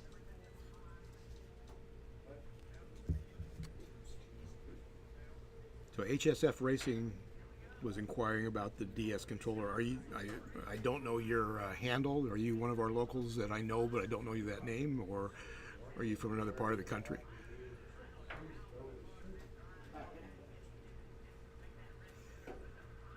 Great. When's the last time you checked your hat strap? 30 seconds.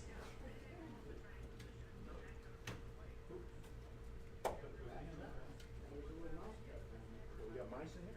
Oh, for him, right? He was the rat on Friday. Rat about 13.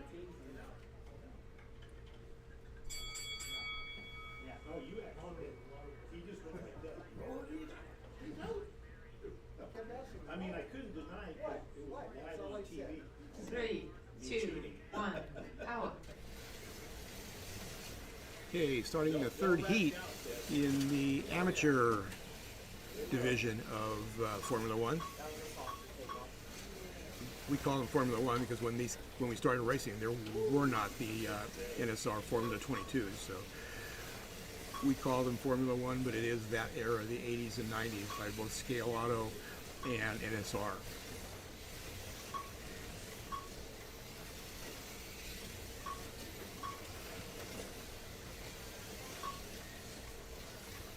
So Marcus has gone to orange. He's running 6.3s. Orange.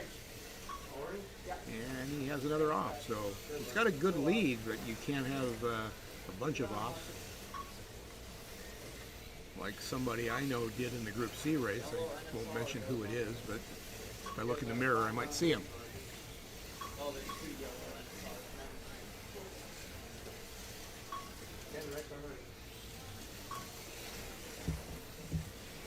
getting creative with the phosphorus sticker.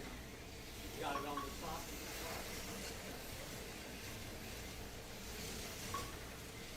This is obviously an 8-lane track. We only run the 6 inner lanes. We don't run the black lane or the red lane. And that's the way we started for quite a few reasons, and that's the way we've kept it.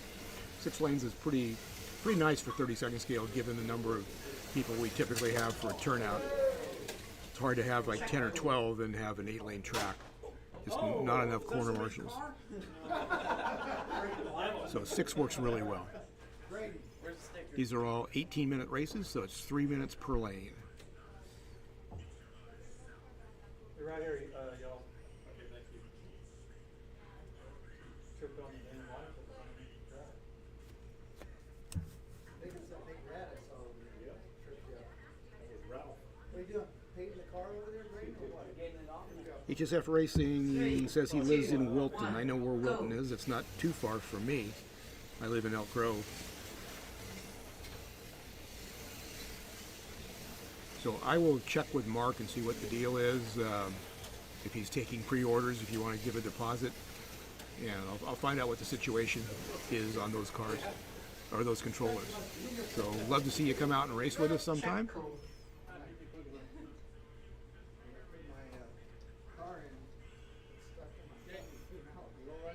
Yeah, I said I'm in Elk Grove, but I'm actually in Sacramento, about 2 exits 2, 1, from Elk Grove. So go. Wilton is probably like 8 or 9 miles from me. So yeah, you're about an hour away. Attention, 1 minute left. We have a number of home tracks in the area that people race on consistently. 2 or 3 in the Bay Area, in the San Jose area. 1 in the Sacramento area. And then 1 up towards the Placerville area. So if you're interested in that, go onto the website, or the Facebook page, NorCal 32. 30 seconds. And the complete schedule for all racing in Northern California is there, or almost all of it.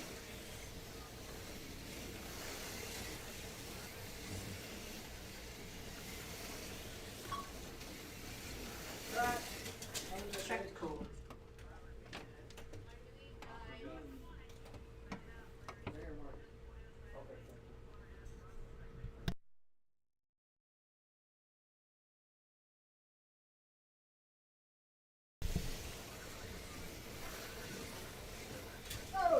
Track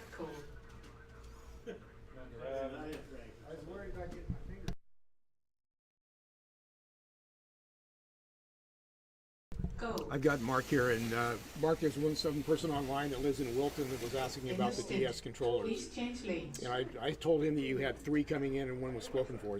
Was I right? That's correct right now. I believe I have 3 coming in. Sometimes it's a mystery what I receive. And but- I did mention that they said you're going to get 3, but sometimes that always doesn't work. So, but the box is in transit, so Okay, next day or so we'll can he know. call you here and arrange to get one, or how does that work? They can, or best way is to just message me, or instant message on my site is Attention. fine. On my 1 Mark minute, and 30 Pollard. seconds. Okay, on So- Facebook.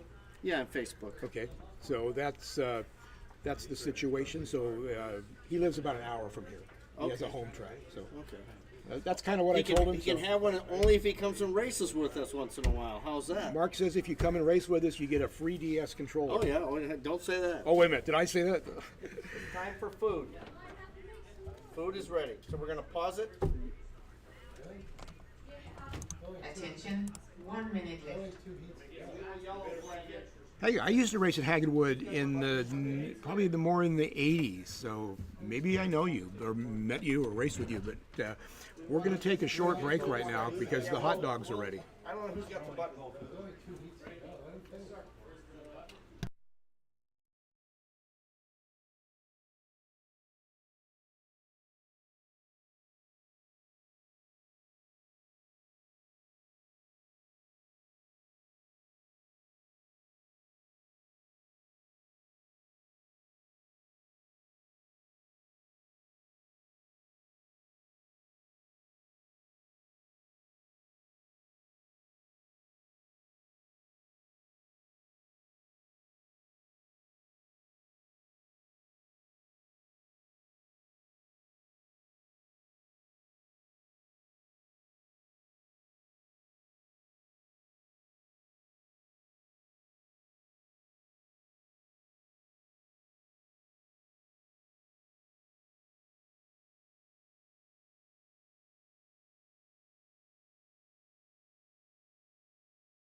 moods. Everybody do jumping jacks. Okay, if you're out there watching us online, I want to thank you for watching us eat for the last half hour. Like I said, not always, but typically lunch is provided here, so it does make it more of a home track vibe, which is great. And so we took a break because we didn't want to eat cold hot dogs and corn dogs. We also had donuts this morning, but I won't say how many I had. Wow.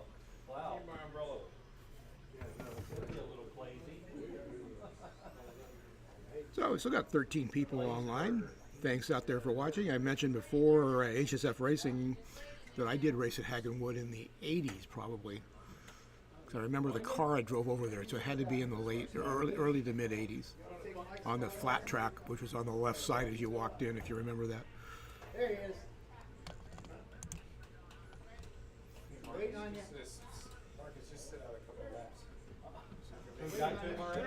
So we're going to resume this race. Marcus is at 85 laps almost. Second is Dave at 79. So Marcus has a 5.5 lap lead. Ken wants Marcus to sit out a half a heat so everybody can catch up. I think Marcus is just going to say, I shouldn't say what I was thinking. Politely say, Ken, I'm not going to do that. Ready? All right, here we go. Are we ready? 3, 2, 1, race. Let's go racing. Just hit start. Here we go. 3, 2, 1, power. Back to racing in the amateur class of F1 here at Motown Raceway. Very nice day today in Central California. We've had fairly mild winter, only a couple days over 100. Tomorrow, I think Tuesday, we're going to be in the low 80s, so very, very comfortable in Northern California the last few weeks.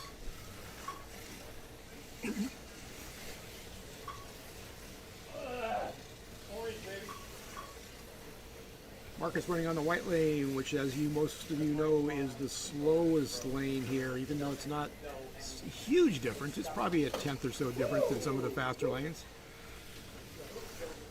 With a crossover, it helps make that a little bit less slow lane to fast lane. Here we go. 3, 2, 1, go. Oh well, that's all right. Give me the middle finger. I pushed it as soon as I saw it. I pushed it. Whoa. Farley got his lap. You got slammed. Farley. Man, you got really You got your lap. You got your lap. Did you get him lap? You got your lap? Okay, here we go. 3, 2, 1, power. Farley was just too close. So we had some crashes here with the open wheel cars. When they touch wheels, it's just like real cars. They kind of launch. These cars are the width limit is 68 millimeters, so they're this is a 24 scale space track, so we don't have too much problem with cars hitting each other.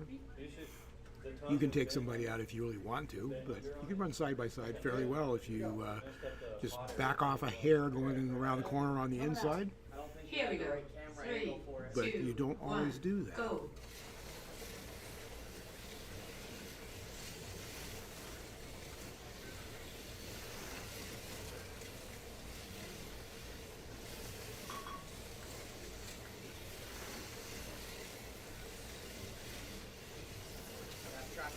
Track code. After this, we'll have the expert group. 3, 2, We run the 1. second race of the day here always as a separate round robins. If there's more than 6, today we have 6 and 5, I think, so we don't have to worry about a round robin. They'll both be straight up races. Coming out of the corners, the fork is right there. A lot of people run round robins if they have more racers than they have lanes, but Attention, 1 it's minute. I don't particularly like it because sometimes you may not be racing with the guy you're racing with. You may not even be on the track when he's on the track. To wait till your car is completely So sometimes you have to do it, Track code. but I don't think it's the ideal way to run a slot car race. Still on.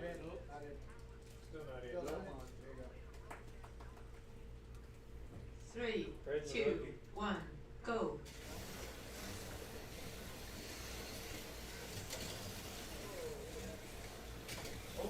Can't say that his baseball mitt on. 30 seconds to go in heat 4 of 6 after our lunch break. 30 seconds. If you're watching live, live, you had to deal with a lunch break. If you watch this after the fact on the channel, I usually try to edit out the lunch break so there's not a big 40-minute downtime. 10 seconds. That's what I was saying, yeah. The next race of the day is going to be Hypercars, the second race for Please Hypercars. change lanes. Could have done.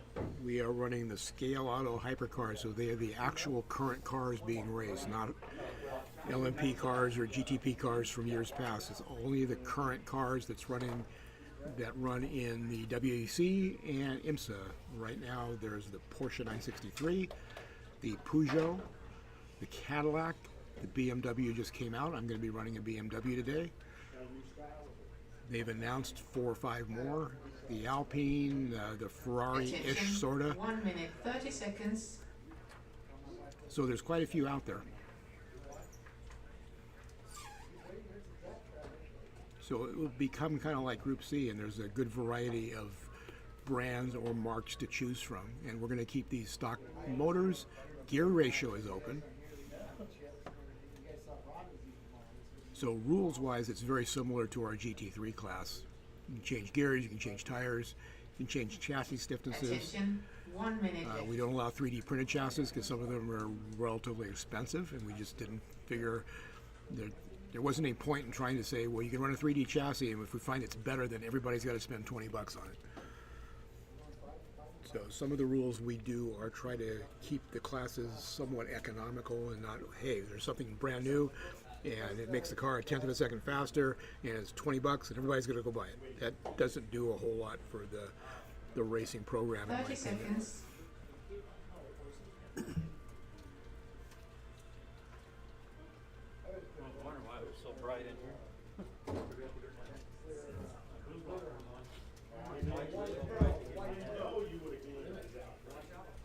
If you're in Northern California, we have a race next week at Fast Track Hobbies in Rockland, about a half an hour east of Sacramento, about an hour and a half from here. And we will not be having a first Saturday race here in August at Motown because that's the week of the Slotted Nationals, and a lot of people from Northern California are going, and a lot of the Motown regulars are going. So that will be an off day for the track. Will be open, but we won't be racing 32nd scale that day because of the Slotted Nationals. A bunch of people are going. And we're going to try to keep the Northern California dominance going. Last year at the Slotted Nationals, the podium was all 3 Motown racers. There's 75 people entered, coming from all over the world. So it'll be a great event. Check it out on Electric Dream's YouTube channel. They do probably the best live stream in the business. They have dedicated announcers. They have roving reporters with live cameras. So it's very much like a real event that you would see on ESPN or something like that. So they've gone to a great deal of trouble and expense to create a live stream that is absolutely top-notch. I don't think there's anything like it in the world of slot car racing.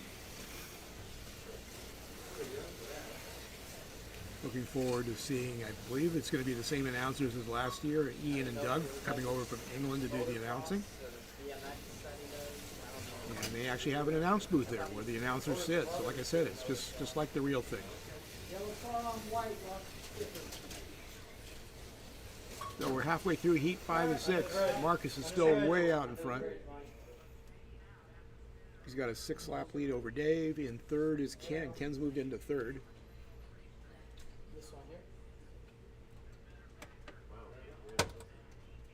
Farley's in fourth, Glenn's in fifth, and Little John's in sixth. Okay. White sticker. Thank you, sir. Hey guys, let's track calls, please. Gotta stay in the slot to make laps. Tell me about it. Here we go. 3, 2, 1, power. Get grandpa couldn't hear it. So then he's like, oh, I gotta have it louder. Okay, Marcus is still out front. Let's see where he is on the track. He is on the green lane. Going down the straightaway, the 90s around the carousel and over the start-finish line. Car looks very good. Kicked out quite a bit going through that kink. You go through the kink right there. If you don't back off, sometimes you can get through there on green without lifting, but you see the car kick out way out. Probably 45 degrees, so I don't think it's the best way to do it. Here we go. 3, 2, 1, go.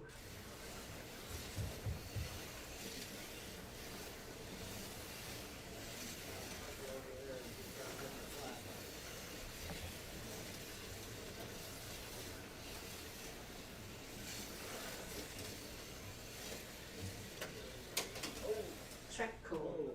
And we've got a track call. We've got a wing come off a car. It looks like a front wing. Yep.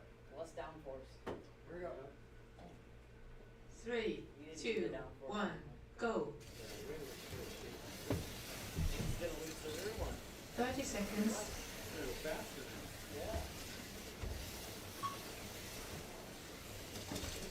Track call. Another track call. And that slows everybody down. But they are inevitable. Track calls are for cars that come off the track on the ground or under the tunnel or 3 or more cars in a. So something beyond the normal is what we call track. We've got a car under the tunnel, out of the track.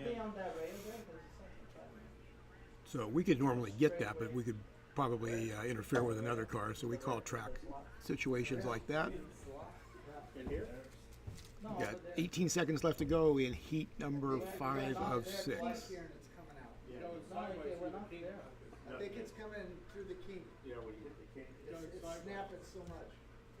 You're going so fast. Yeah. Slow down, Marcus. So I didn't got the lap. Slow down. +1 green.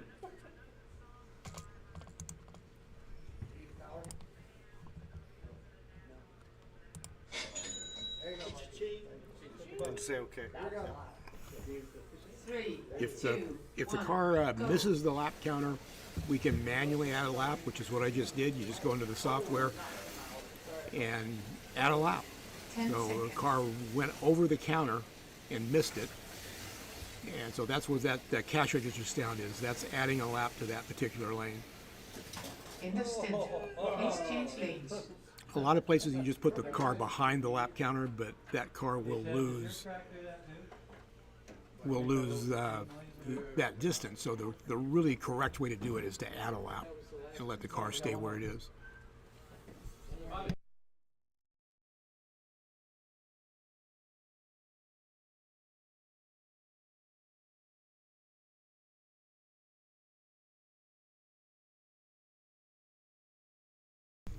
Okay, going into the last heat, we've got Marcus with 139.3. Second is Dave with 131.3. So he's 8 laps down.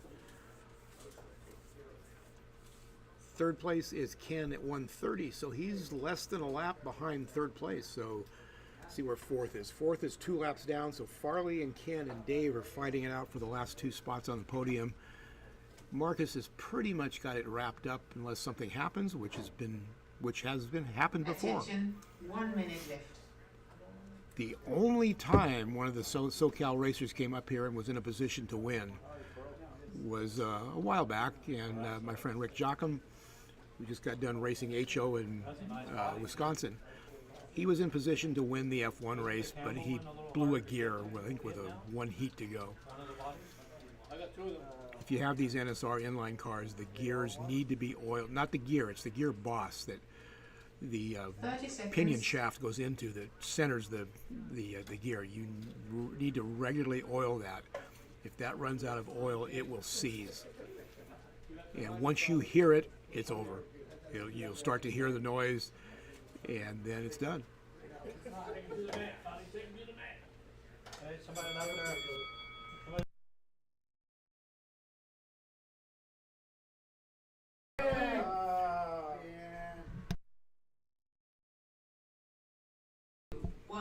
Go.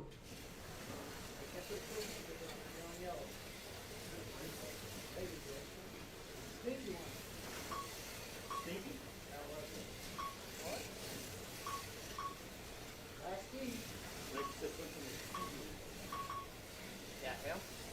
Marcus's car is extremely fast around the carousel. You can, I don't know if it comes over on the video, but right now, right there going through the carousel, it just rips around there. It's noticeably faster than some of the other cars. Yeah, I said that before. That's where the lap time, a lot of the lap time is made on this track, is going around that carousel. Are we on the battle again? Yeah. You're ready. I think he popped out and then went back in. See where we got, so Ken has moved into second. He and Dave are on the same lap, so see where they are. Ken is on green, Dave is on yellow. Cars that close is never good. So Green's coming down the straightaway, and he comes off. Hey. That may have been a change for second place, and it was. I don't think Mike was looking anywhere.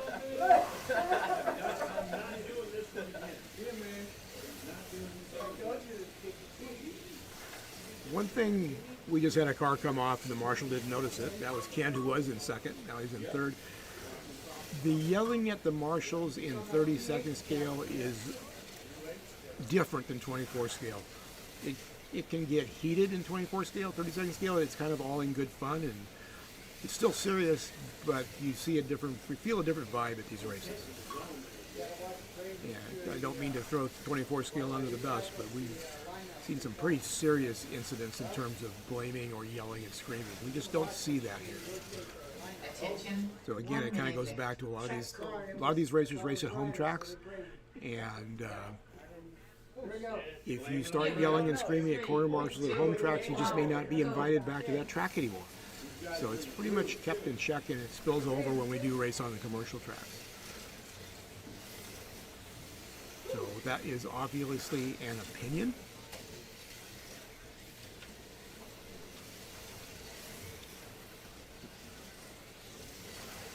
So we'll see where they're at. Dave is on yellow. Ken is on green. So second and third are running almost nose to tail. 30 seconds left. Down the straightaway, around the 90s, the carousel. That's the battle for second.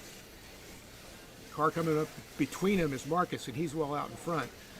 But we're going to have a battle for second place on the podium. 15 seconds to go. 10 seconds. They're both going as fast as they can. It's less than about a foot now. And we'll see, here it is at the end. And it's the yellow lane, Dave, by about a foot. So that off cost Ken. We do a manual correction here, so where the cars land. So you see, I go click on here on zone correction. 20. 70. Oh, Uh-oh. I don't know if you can. 70. Good job, man. Thank you. 2.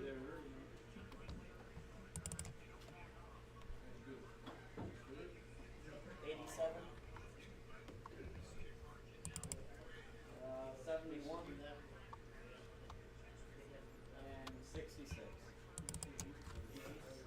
so we do the manual zone correction because the computer is guessing how far that car traveled in the last lap.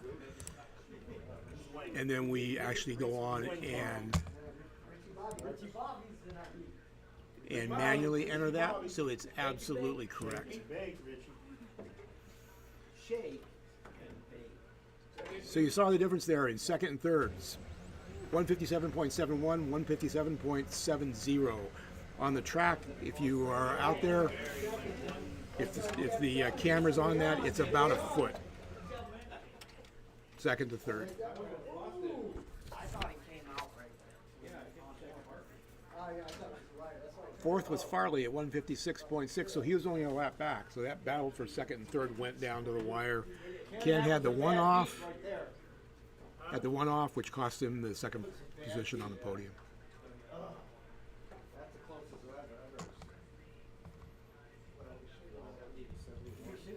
So, according to the computer, it's 1/100th of a lap, and the track is broken down. It's hard to see, you may not see the numbers, but around the track from the start-finish line, there's numbers that go around from 1 to 100. So it was one segment, which is about a foot.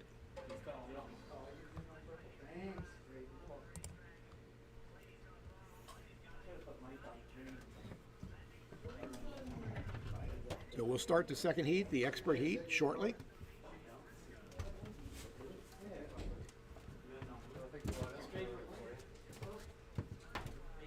Does this group get a warm up? We don't need a warm up.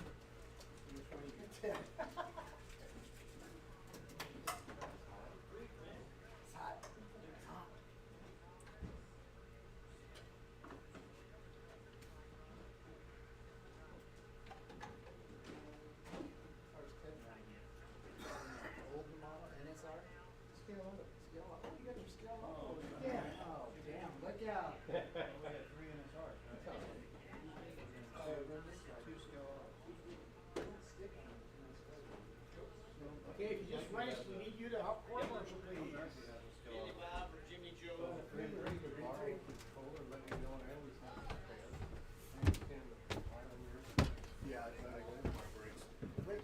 Everybody there?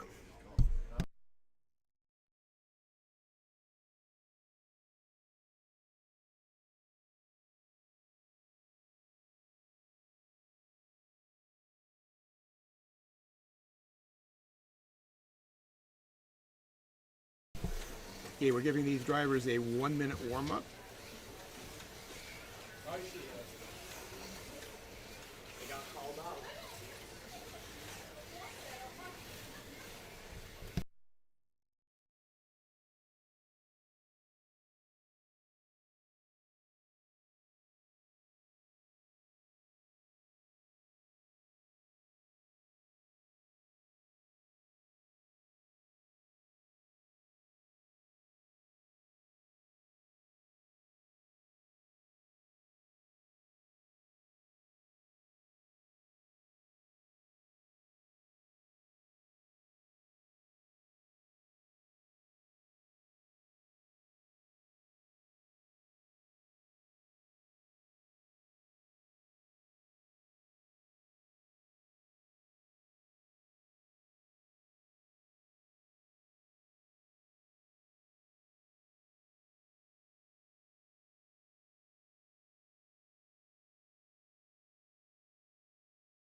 I've never done it, so.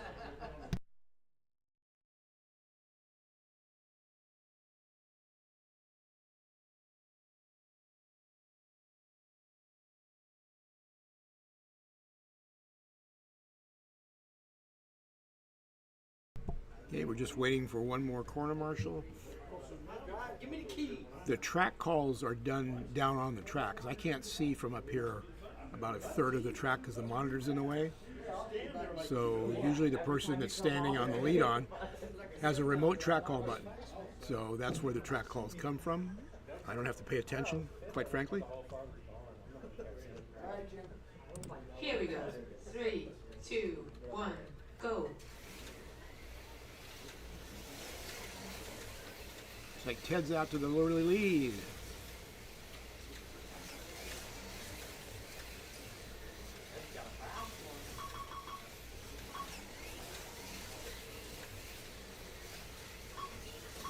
Ted running 5.8.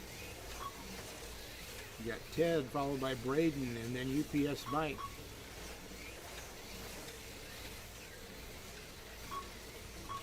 If you go on NorCal Slot Car Scene, which you're on now, and do a search for High Sierra Speedway, that is Ted's track. We race there regularly.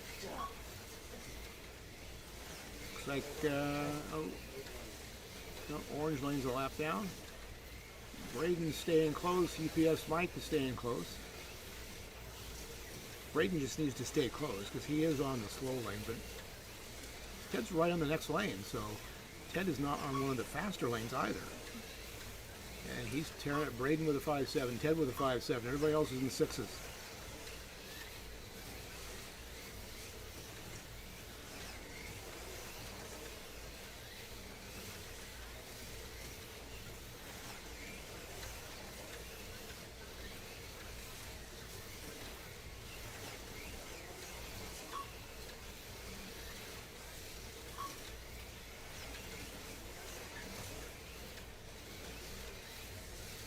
Ted 5.8, Braden 5.8. So Ted's pulled out a little bit of a lead, but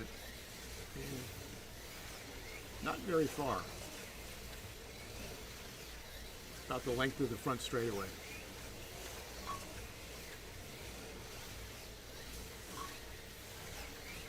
They're both running 5.7s. Frankie's now running in the 5s. UPS Mike's running in the 5s. Attention, 1 minute left.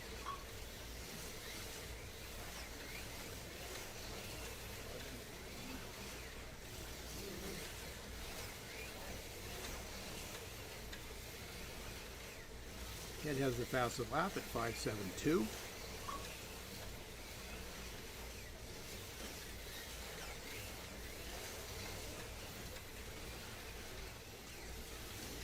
Ricky Bobby's playing with the big boys today. He was just getting moved up to the expert class. He was dominating the amateur class, so he was finally moved up. So just like any other sport, you go up a level, it gets tougher and tougher.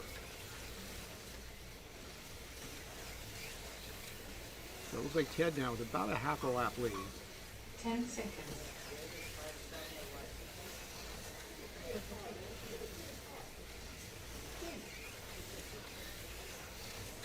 And that's the end of Heat Please 1. change lanes. Ted with 30.91, Braden with 30.57, so about a half a lap.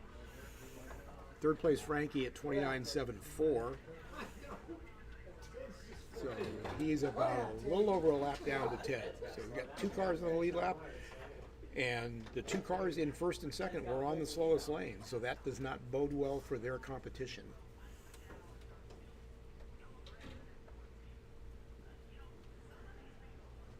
Attention, 1 minute 30 seconds.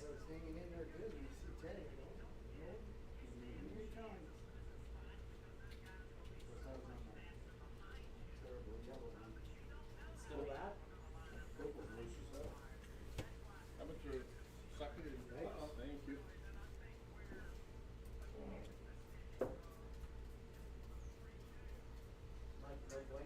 So we got about 16 people online, so thank you all for being out there. Attention, 1 minute left.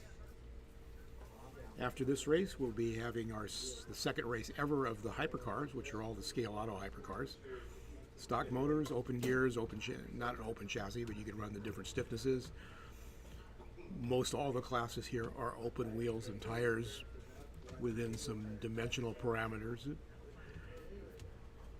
NSR Super Grips work good here. There's other compounds that work well. This is a very sticky track. 30 seconds. So it's not a typical 30-second scale track in terms of traction.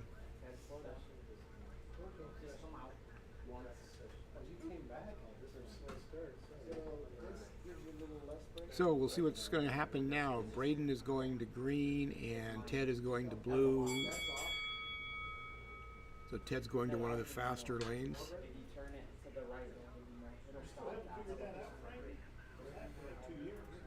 3, 2, 1.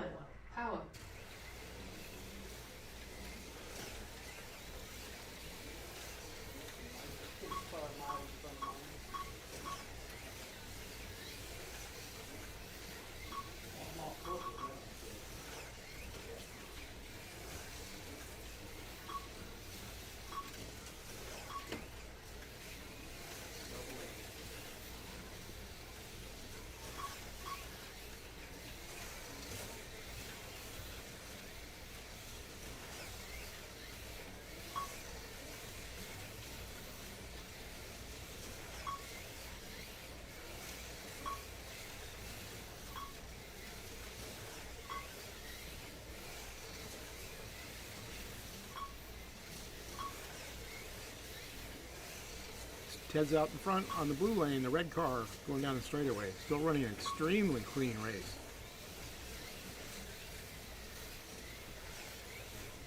So Ted's running, let's see what the split is. 5.71, that's his fast lap in this heat so far. Braden with a 5.80.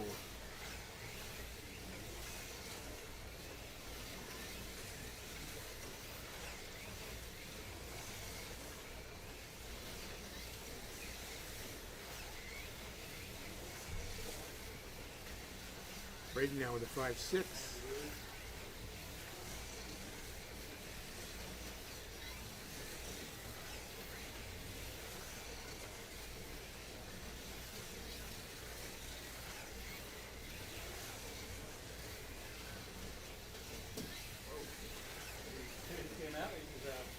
Oh, looks like Braden had an off.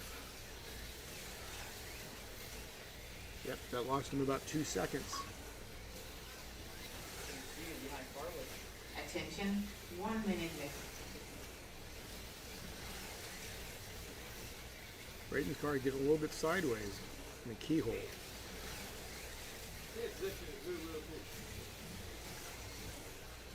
They're both running 5.7s, fast lap at 5.69, but consistently in the 5.7s. See what we got here. Ted goes through lap 56 at 5.75. Braden at 5.80. 5.84. 30 seconds. Ted at 5.65. Fast lap for him in this heat. Braden follows up with a 5.79. So Ted's slowly pulling away. And you would expect that given the blue lane to the green lane.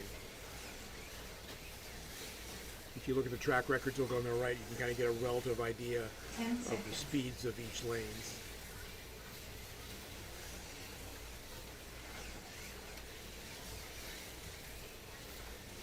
End of stint.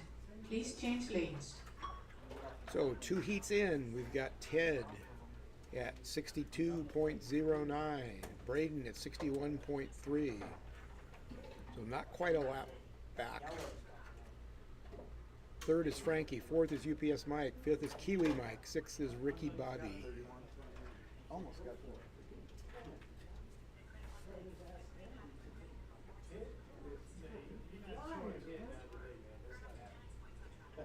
Attention, 1 minute 30 seconds.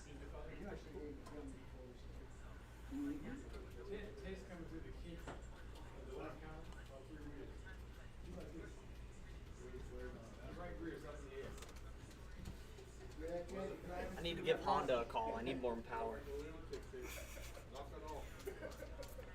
Braden's blaming it on the manufacturer. Just throw the manufacturer under the bus. He says he needs more power from Honda. Yeah, it's like a Renault engine in Attention, the past. 1 minute left. So Honda just called and says they want their motor back.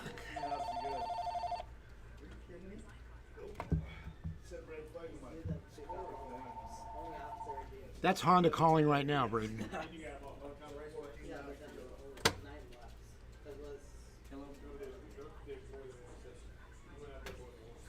So like any good racer, Braden's complaining about the lack of power. Where have we heard that 30 before? seconds. So I only did 9 laps after that one. Which is what showed up. Is that the Senna car or the Prost car? He's not listening to me. Drive, Ricky Bobby. That was about 20 years before Braden was born, and I was at that race in Phoenix watching those guys race, and Detroit. 3, 2, 1, go.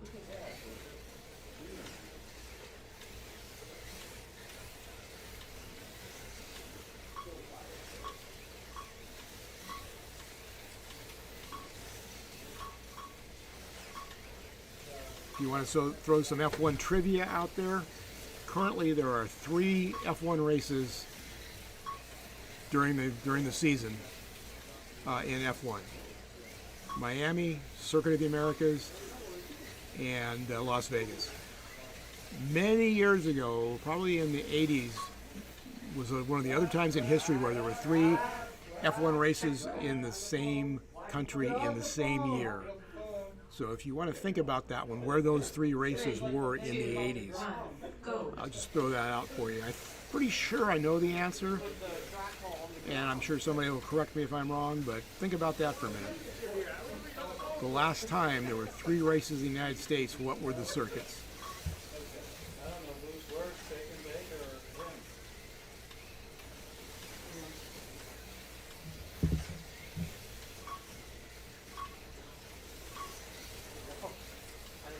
Okay, Ted's still out front, running 5.7s on the purple lane, which is not the easiest lane, but you can go really fast on purple. Some people struggle with it because it's a gutter lane.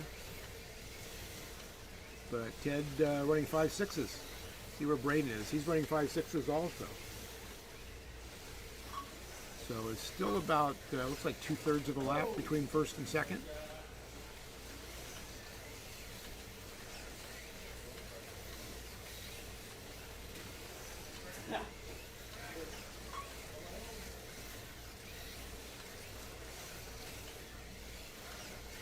I don't think Ted's had an off yet. Braden had one, and that's pretty much the difference. So at this level, if you make too many mistakes, like I did in the first race, you're history. Attention, 1 minute left.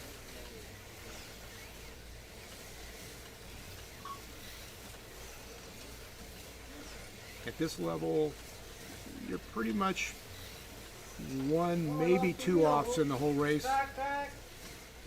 Track code. And you can run them clean, no offs in the whole race, and it's been done by many people many times. But much more than 1 or 2, you're not going to win. Going so fast the wheels came off. Damn pit crew didn't tighten up his wheel. Put the wheels back up. We only got They're press on, right? You put press on. here, hand it to me. He put press. He did? Oh, that's why. And the other red one down there. Make sure that red's not on the track. Okay, put another.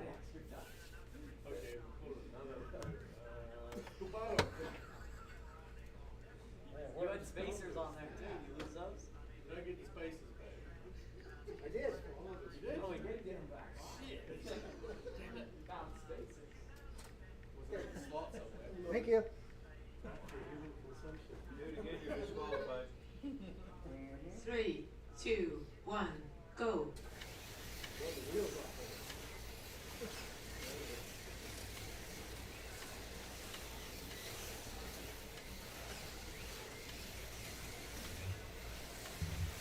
Seconds.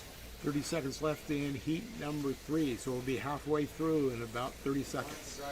Ted's still out front, Braden's still in second, third is Frankie, fourth is UPS Mike.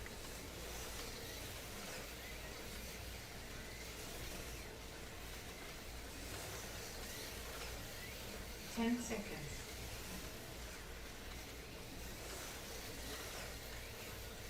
Almost sucked me in that corner. Hey, I waited till I was End of stint. I waited. And that's the end of heat 3. Or heat 3, so we're halfway through this race. Running order, Ted 93.3, Braden 92.4, so almost a lap down. Third is Frankie at 89, so he's a couple laps down to them, a few laps down to them. So back to the trivia question, when's the last time, it's actually the first time that one country hosted 3 F1 races. And it was in the United States, it was 1982, and the venues were Long Beach, Detroit, and Las Vegas. 1 minute, 30 seconds. Now, I think everybody knows they're running in Vegas right now through the streets. The race in Vegas in '82 was held in the parking lot at Caesar's Palace. Obviously a temporary road course.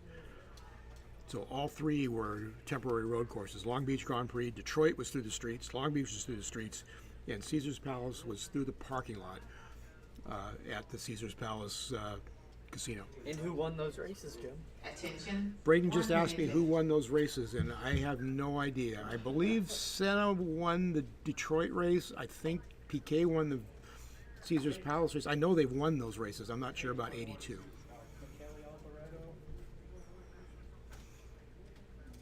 So if you want to know that, who won them exactly, you'll have to go Google that.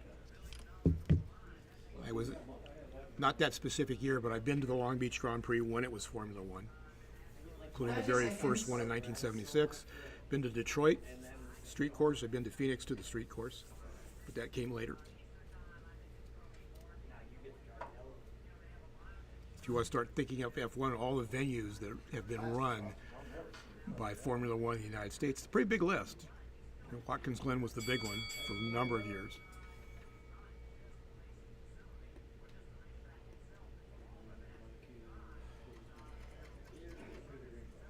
Okay, here we go. Heat 4 of 6.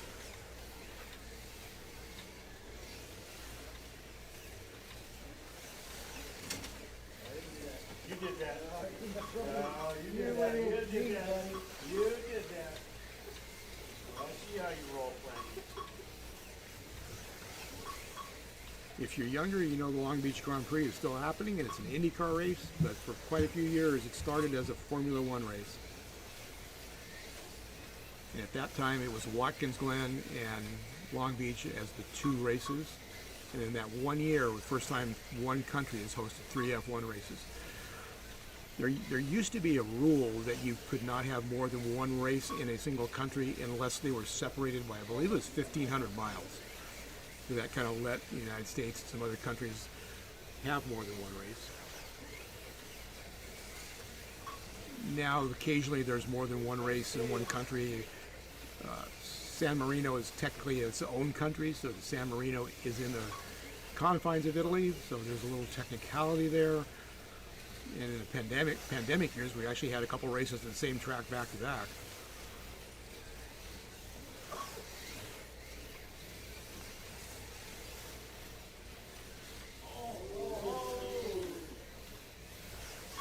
I don't know how you can get it me. You got him back.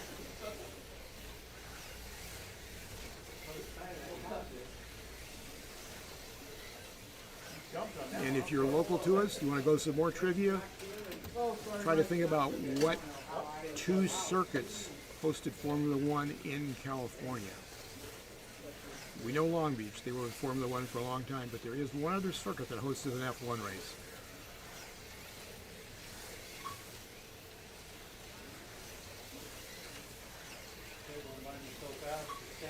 Attention. But it was way back in the early years. Riverside Raceway actually hosted a Formula One race at one time. I believe it was just 1 year, might have been 2.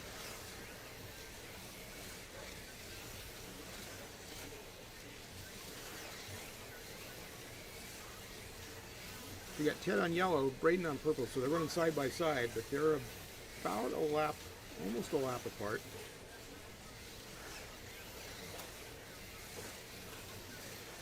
Seconds. Ted's running 5s. They're both running 5.6s.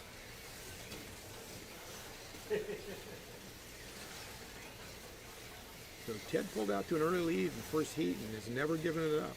Never been more than a lap, but it's right there. So there's Ted down, see where he is. Ted's 10 seconds. coming around the counter right now. And then here comes Braden. And Braden, I don't know if Braden had it off or he had, In the center. if he got Please off. change lanes. Hey, man.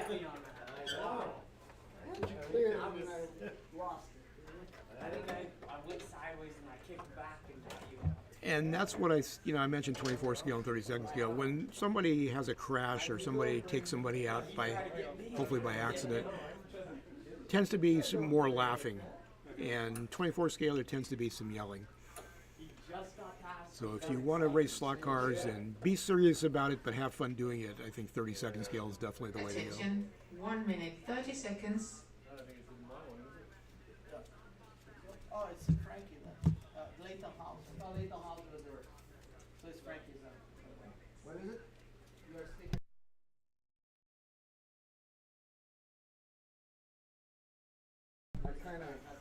So Frankie and Braden got together. Frankie says it's a racing incident. No, Braden and I did. Mike and I got that. Oh, okay. Braden got Ted. No, Ted got it. Attention. It's never his 1 minute Yeah, left. yeah. Well, yeah, we know Braden. It's never his it's never fault. his Yeah. fault. Frankie said that, and I agree with him. Yeah. Okay. John Cook says, "Go Braden." Go Braden. Mr. UCL watched a Can-Am race at Riverside in 1965. Yeah, I wasn't there that early. I was going to Riverside in the 70s. Yeah, it's great facility. Watched a lot of 30 IMSA races seconds. there. Remember seeing the IROC there. Not the original year, but the original IROC series. That second, third, and fourth year, I think they were running Camaros. The first year was Porsches. That only lasted 1 year, but seeing Petty and Foyt and some Formula One drivers there running in the IROC. It was a great time, great era. Great. Is that a F1 wheel? No. It is? Stop. Illegal. Here we go. 3, 2, 1. Hit it. Stop. Coming up on how much? Okay, we'll see where we're at here. Looks like the lead is about the same. Ted's on orange, Braden's on yellow, so they're both on really fast lanes.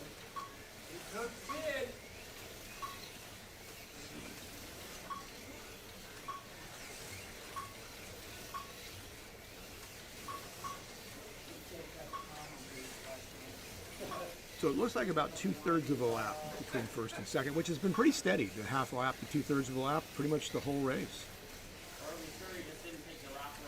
Braden now is running 5.6s. Ted's running 5.5s. So they're both running really fast. Nobody's challenged a lap record yet, but they're getting pretty close.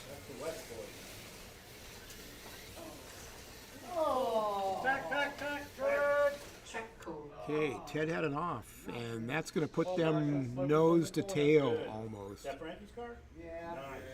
So Ted is in the donut. Braden's just going under the bridge, so there's looks like about 10 feet between first and second.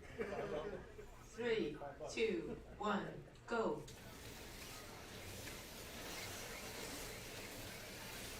Braden had a great restart, so they're nose to tail almost right now.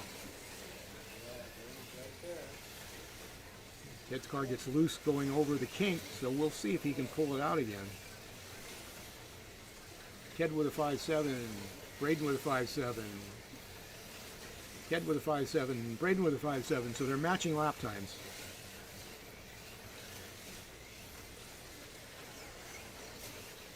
Ted's got to go to the dreaded white lane next, though. That may be the difference.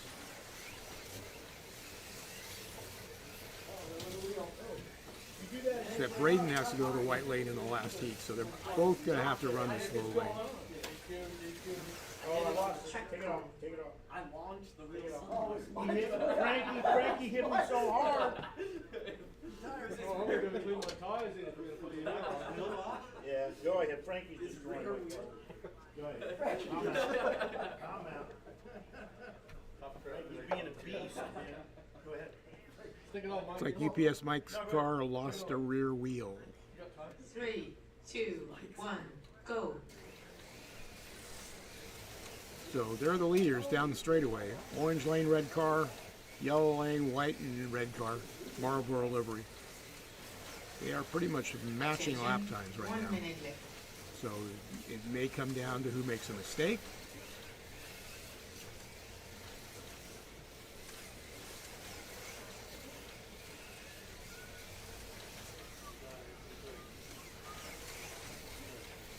And Frankie lets him go.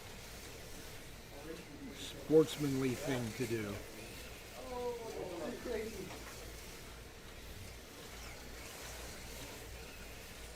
30 So seconds. Ted is slowly pulled away. It looks like it's about a full straightaway where it was only a couple feet.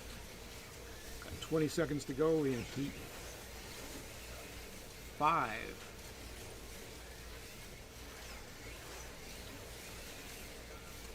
So this is 5 and 6. I was mistaken. Ted will be going to 10 white, seconds. and Braden's already run white. So we'll see. With these faster cars, there's not quite as much difference in white to the other lanes, but there's still a difference.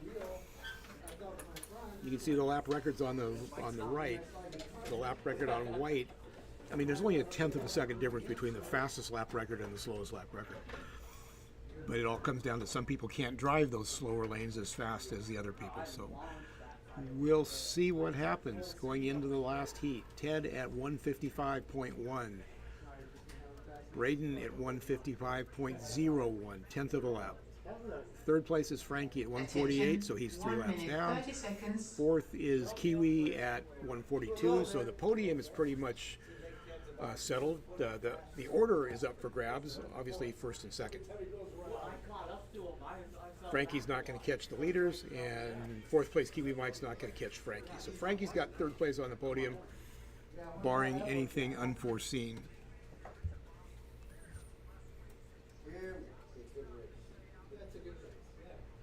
Attention, 1 minute left.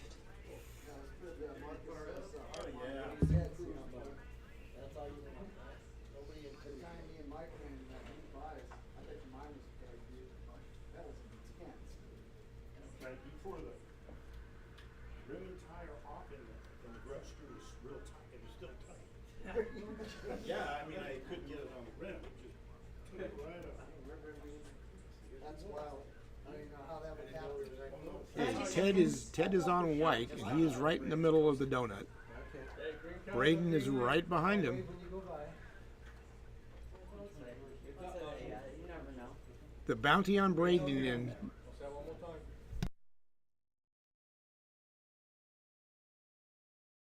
Did he agree to that? yes, No, he didn't. I just said there's a bounty on Braden. It's a $50 gift certificate from the track, so we'll see. Here we go. 3, 2, 1, go. Ted gets a nice launch. So we'll see where they come by. Ted with a 5.8, Braden with a 5.7. So Braden's right behind him. And he'll start to reel him in, except he had a crash. That may do it. I don't see that Braden can make that distance up if Ted doesn't have a mistake. Ted on white going over the counter.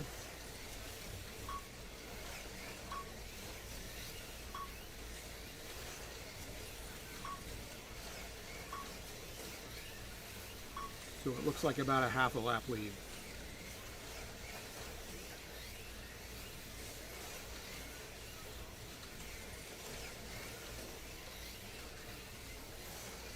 Track call.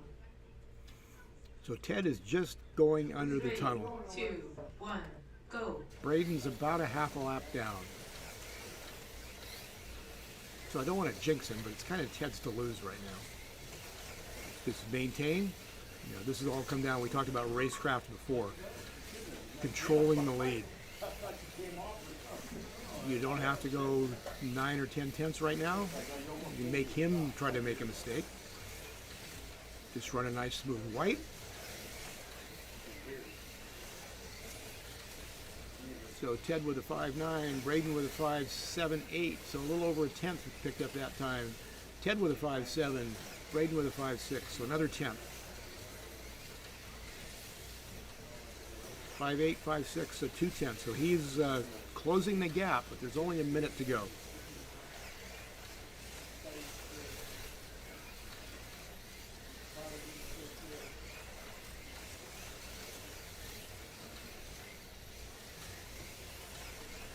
Attention, 1 minute left.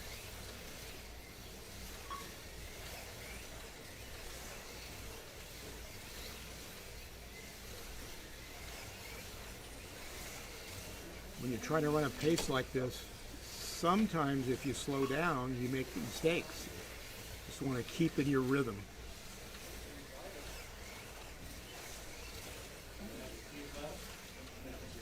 Okay, Braden's within sight, but there's only 30 seconds 30 left. seconds. I don't think he can make that distance up. Track call. Oh, Ted had to slow down for traffic. Ted got lucky. They called track. He would have hit him. So 24 seconds to go. 2, 1, power. And Braden pops the slot. 3, 2, 1, go. So Braden had almost caught him because of the traffic, but now he gave it back. So with 15 seconds to go, Ted can just bring it home. Honda finally gave it. 10 seconds. 5, 4, And that's a race. In the race. So we had some dramatics there in that last heat.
So that's the race. Ted and Braden, 2/10 of a lap apart. So we had some dramatics in that last 30 seconds where a couple cars crashed in front of Ted. They immediately called track. If they hadn't, he might have crashed. He just lost a couple feet. And then on the restart, Braden popped the nose on the car. Alright, so I need Ted, Braden, Frankie. And then I'll need Marcus, Richie, Bobby, and Dave. Richie Bobby's the top class. Richie Bobby's Never mind. uh, So I need Never mind, Richie Bobby. Marcus, Dave, and Ted. Sorry. He needs that extra motivation. I think you need to put screw lines on the front. Let me see what. Hold on. Let's see that rub mark on the tire. And switch up cars just then. You don't want anybody to see the car. Right.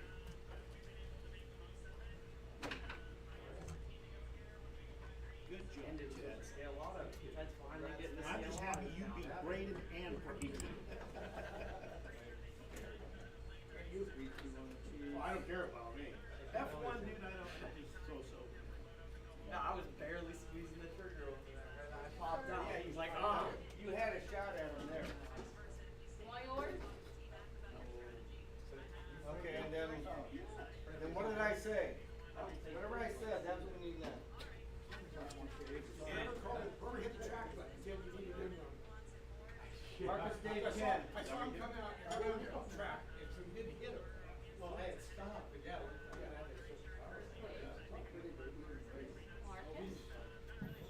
Yeah, the track ball, he went yeah. Just too pretty to wait. Let me do it again. Yellow car. Oh, wow. That's pretty neat.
orange. And blue. And blue. And green. And orange. Full course yellow.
Just getting everything set, you know, with the accelerator and the start speed and all the way to top speed.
guys come up to yourself out, so I figured, you know what? I'll just do it on the It's trail. our job to go by you. I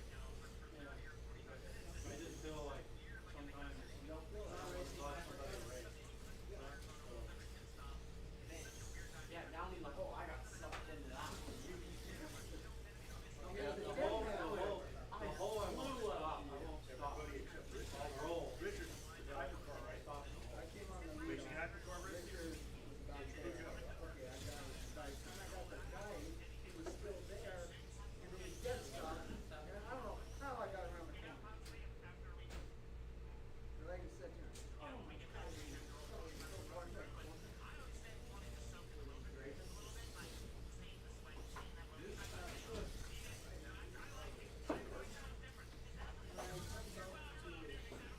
I did have good laps, but then You know, see, I have vertigo too, so if the room starts spinning a little bit, then I start doing this, like with the Raceway. And then what I do is I hold myself up against the track like this, and then it relaxes me enough to where, okay, I can gather up.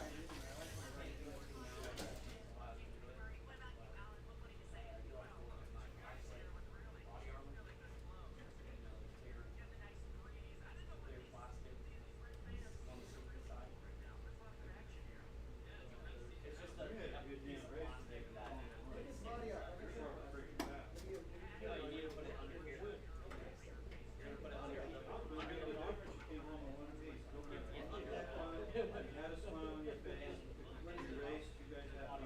I'll go get my car. Did you come home in one piece? they sell it. Other than the gear that you had to, Oh, that broke. Use it on the Lexan bodies, Oh, cut like a little piece. did you do any Put it on damage? the inside. Both wings were good? What I would do is take off the body, so you start breaking your meat, especially here. I gave up after that one. Reinforce it with some clear, good strong hands. You know the JB Mill super glue? That works great. Use that. Go around here. I did that to my gray one that I normally race. And it was here. You know, I tried to put it on. And I had to go one, you know, I had to go Your part way. And it's hard. So on this one, obviously you want this one is a good hit here. It hit with that.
Jim, are you racing? Yeah. Okay.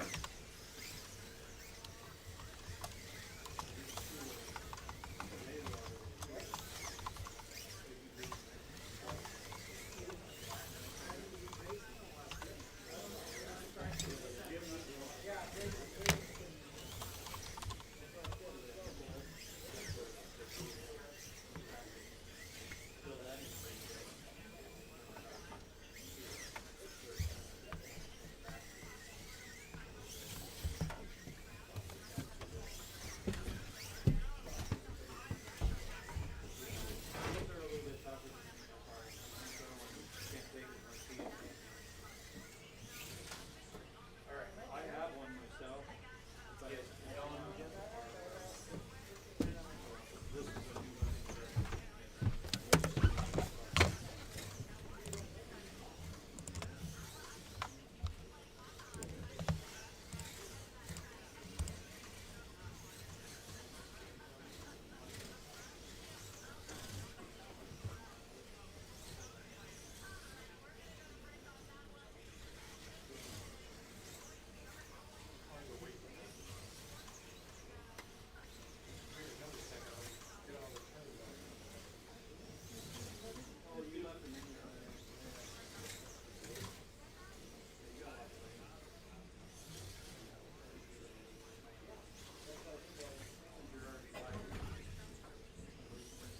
All right, guys, pull them in.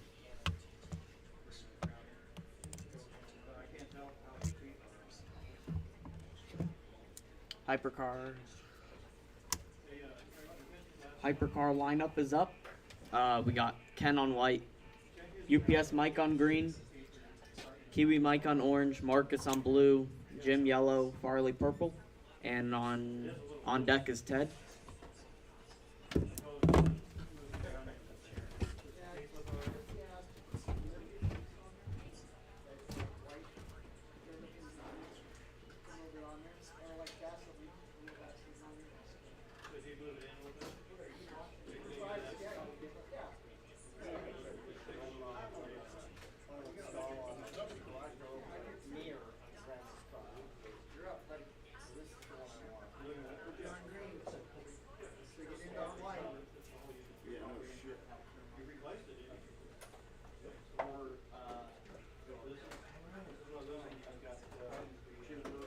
Better get down Teddy's corner before he gets there.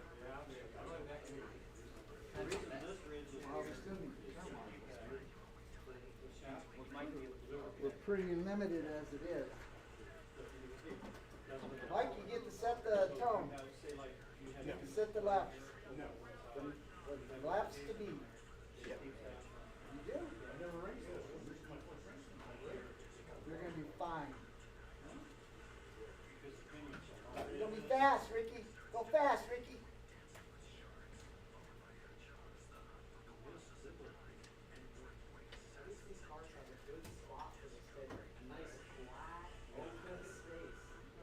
Shut up, Brady. Tell him, Mike. Tell him, Mike. Because I was looking at you. Come on, guys, get your car on there so we can do a quick warm up and get the track cleaned up. Today would be good. Yeah. Come on, Mike. Let's go. Push the button. Here we go. Warm up. Let's go. No warm up. No warm up. Us three sitting out don't get one. Yeah, no warm up. I got it. Track's dirty. Warm it up? Not all the lanes are run, dude.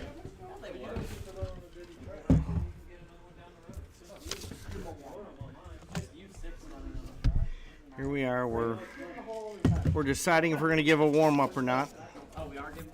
Yeah, because not everybody ran out of the lanes. We're going to give a 1 minute warm up. Just throw the cars in there. It'll be clean when I come in. Exactly. Wait, no, we can't. We can't because we got too many people. No warm up. Start the race. Hey, we already took a vote for warm up. Because we got 9 racers. And? And some people don't get a warm up. We don't need a warm up. That's right. That's what I say. Let's go. Lanes that nobody ran. Everybody ran all 6 lanes. Oh my God. I know where you get it from, Brady. There's no freaking, I know where you get it hasn't accumulated any dust in 10 minutes. Wow. 10 minutes? No, that was 20 minutes. Yeah. 5. It was 5. What time was it? 3:24. It was 3:10 when I sat down.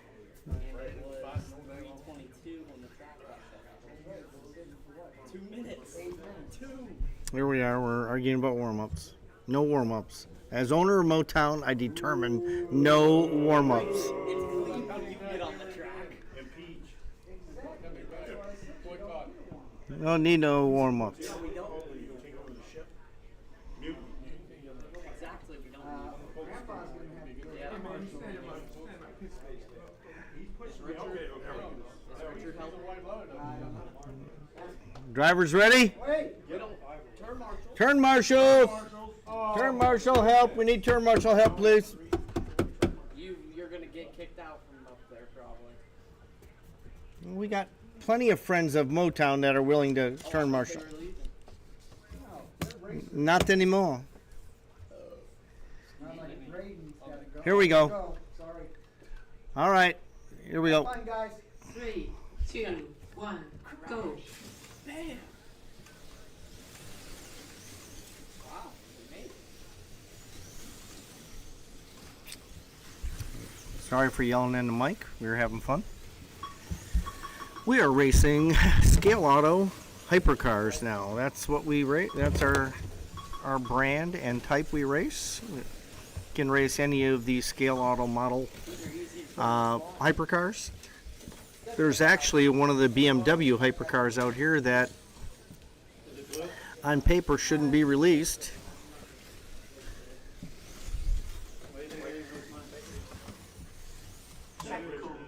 I did that.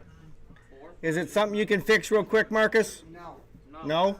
Nah, the car sucks. Okay. Here we go. 3, 2, 1, go. Way to be honest, Marcus.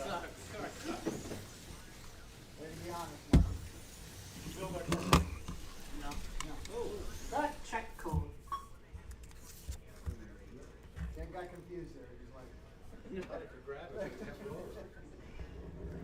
concourse number. Oh yeah. Which one? Not That's much. close between you and him, though. Not much. And Mike. 3, 2, 1, go. Doesn't call. Not him.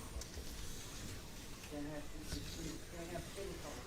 You can't have 3 lines painted on it. No 3 cars. No 3 10 lines. Little shabby. Out of the corner, Scatter. Through here. What, mine? No, not here. Yours is perfect. Just keep driving, Mike. Green sucks. Take that shadow out.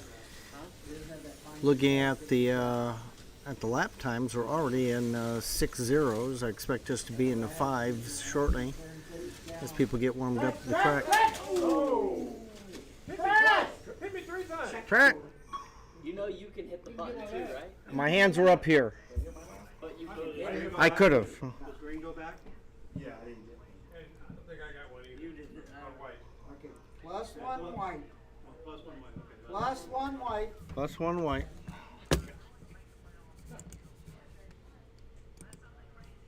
Mike's No pieces underneath there. You guys are gonna good. get his. Cha-ching. Here we go. Both mics will get there. 3, 2, 1, go. Well, there goes the concourse winner's car. It's got smacked. Nothing wrong. Didn't say it was your car. Oh! Something's flying off. That is one thing. These things hit pretty hard when they come off. Yeah, I'm surprised that didn't. They break easy if you look at them too. That was a hard hit. Right. Attention, 1 minute. Track code. Rider twice. The first minute and a 3, half was good. 2, 1, go. I'm gonna have to. The sun's on the I'm gonna have to go get a Home Depot bucket for the parts for these hypercars. end of the day gets, once that sun hits that concrete wall, it starts eating it.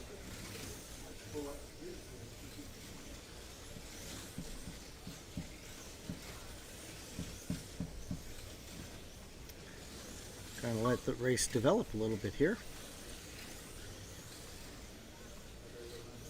30 seconds. We're in Jim's already in the fives, 5.9. Jim is driving the new BMW, which is just being released. In fact, rumor has it he got it from a source that on paper shouldn't be releasing it yet. So it is a point of contention amongst some of the distributors. Please change lanes. Not my business, of course, but I can't get the cars yet, and unless I want to buy it retail from a source. Mikey, you're right at that place. Yeah. Yeah, it counts it right after it shuts off. They could be released today. They weren't released as in about a day ago. Because it hits the first, well, that's Mikey, there you go. Mikey got his too. Attention, 1 minute 30 seconds.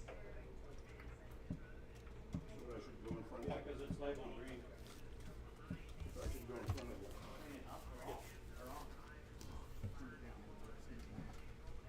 There's your headlight and tail light. So I'm gonna take a can of that green paint when I go today.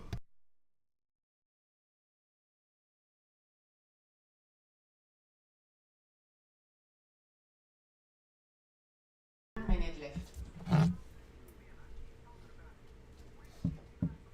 Eddie wants to race.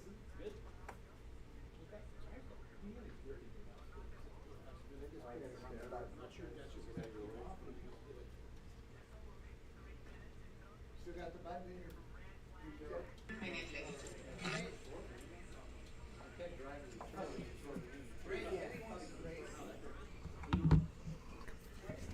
30 seconds. Body armor? Body armor. Honda doesn't know where the body armor is. Braden's on deck. So far, the UPS Mike is taking an early lead with 30 laps on the nose. Jim is just behind him at 29.11. 7,000.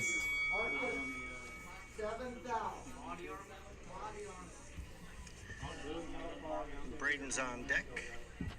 So far, 3, 2, UPS Mike. I'm going to step away right now, take care of a customer at the counter, have fun, listen in.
Attention, 1 minute left.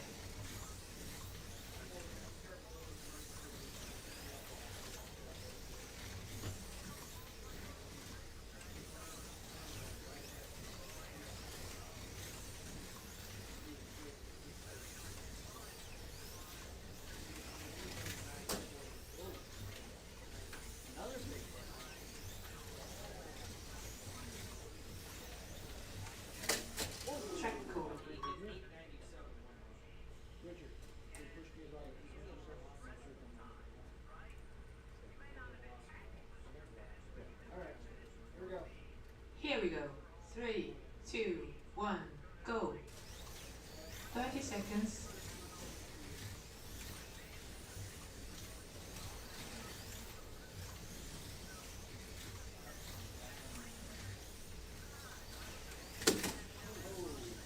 Track call.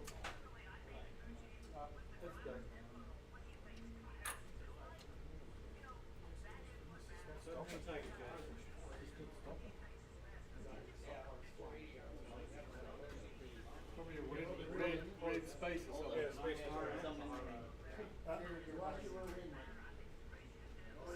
Grab one of my tools, just like screwdriver.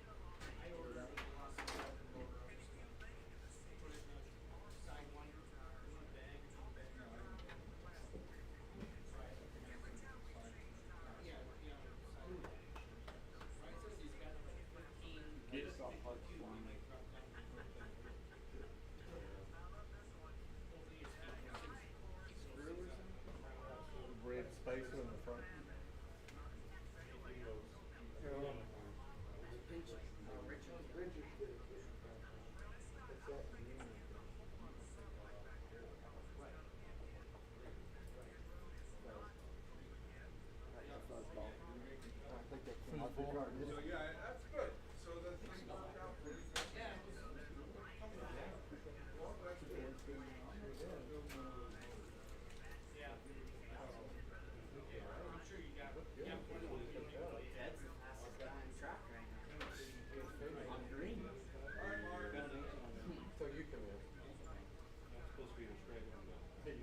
We clear? Alright, here we go. Here we go. 3, 2, 1, go.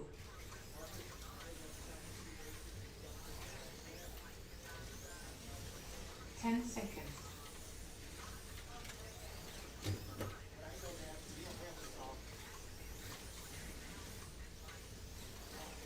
End of stint. Please change lanes.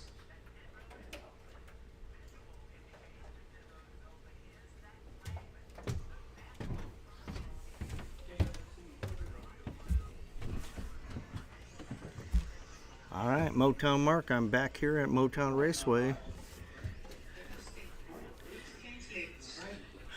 I was up at the counter, kind of lost track of where we're at here.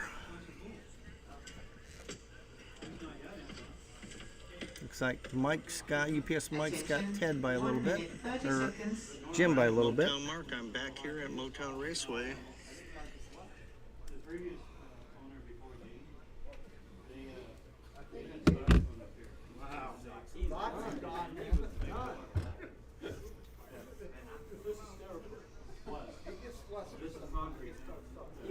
Frankie's on standby.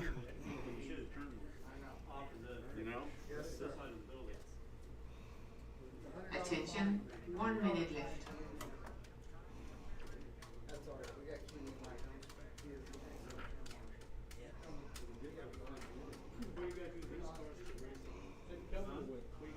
No excuse.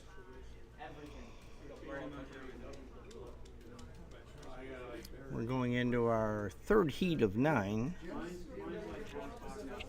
Looks like we're already in the 5.6s, which I expected to see. 30 seconds. Wouldn't be surprised if we hit some 5.5 laps overall. Looks like Frankie, nobody hit anything today. Looks like back in June we were doing 5.6s, 5.5s. I think that was Frankie's race that he ran with Braden's car. It's a car Braden built on that build series, the Scale Auto Hypercar build series on YouTube. You can check that out. 3, 2, 1. The 3-part series.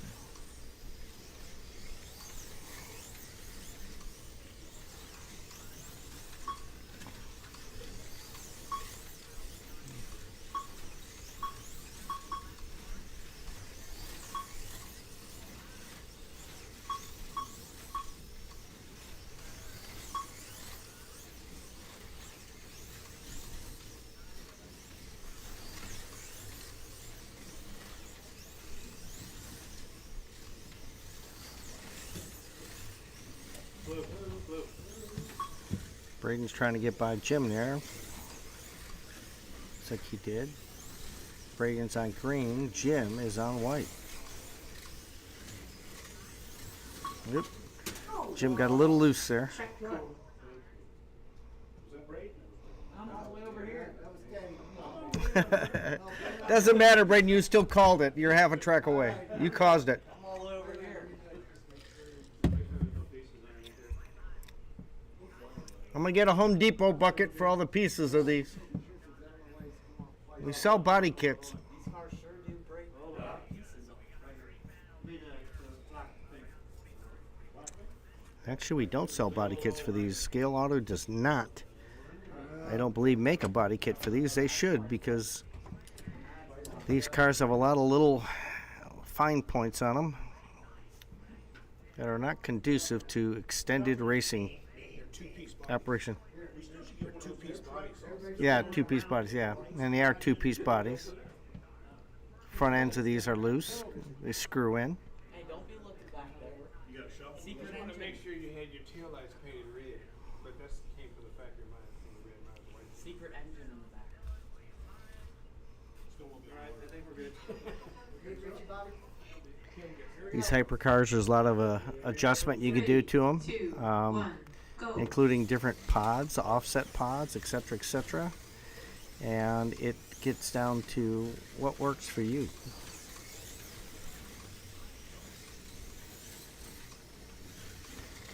Everybody is waiting for the Valkyrie hypercar to come out. That car's a good-looking car. We saw it in prototype at the Scale Auto Festival down Electric Dreams, and Track call. we can't wait for that car to come out. Here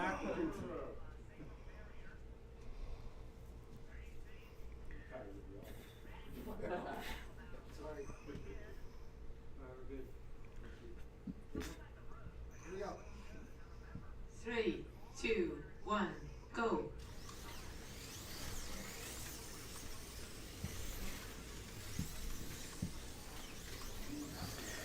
Braden snuck by Jim. I'm sure Jim's going to try and get him back here. Jim's car seems a little loose right now. Yep, it's definitely loose. Jim's battling it out though. Jim's friggin' chattering everywhere.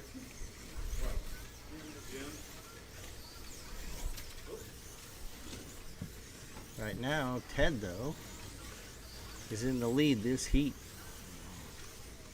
Attention. Braden's 1 close minute. behind. UPS Mike though is ahead of both of them. There goes Mike, Ted, Braden for total laps this heat.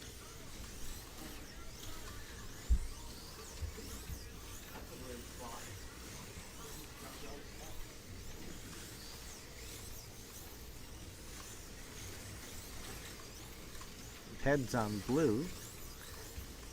Mike, UPS Mike is on purple. Ted's on 30 blue. seconds. Braden's on green. That would be the initial ones to watch here. And then Jim and Farley are battling it out.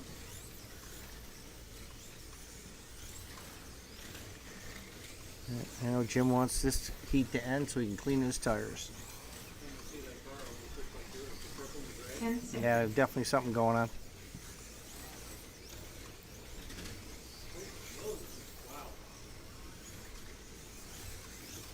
End of stint. Please change lanes. All right. So Ken is coming in. Jim is going out just in time so he can work on his car. Hey, Carly, your car looked good, didn't it?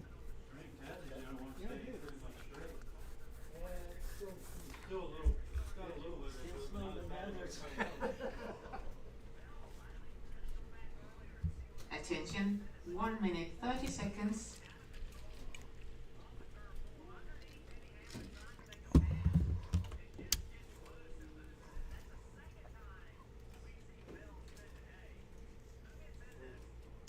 This is purely a round-robin race. We mixed both our sportsman class and our expert class together on this.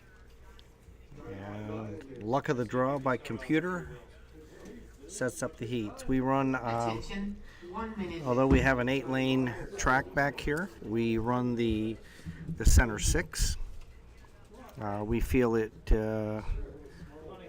if nothing else, it presents a better visual up on the TV screens. Everything's bigger, and I'm sure if you look around at the videos from Motown, we have quite a few monitors. We have 3 monitors back here on the our flat track, our yellow track. We have 3 monitors on the road track, and we have basically 4 monitors on the drag strip. As well as that, we have additional monitors that when we're running a drag race, we can show the pro pairing software on TV screens by the pit spaces, so everybody can see where they are at in the wins and losses, and if they're on deck or not. So I think we have 14 screens in this shop. Some of them donated by our patrons. Most of them purchased by Motown.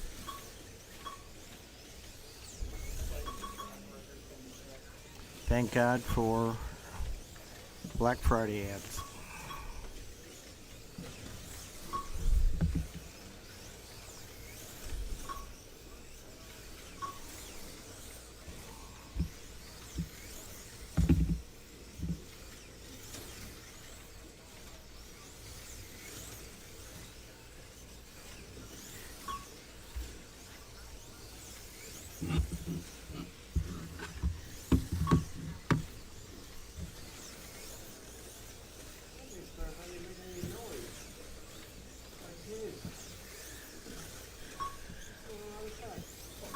Ted's the first to 10, followed by Braden, followed by UPS Mike. So Ted's making a run for everything.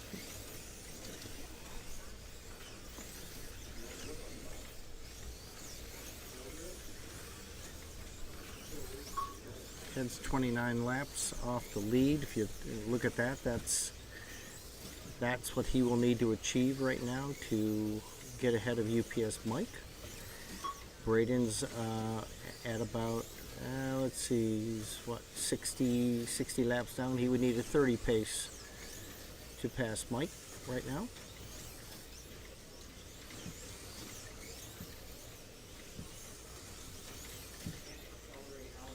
Basically, we're looking at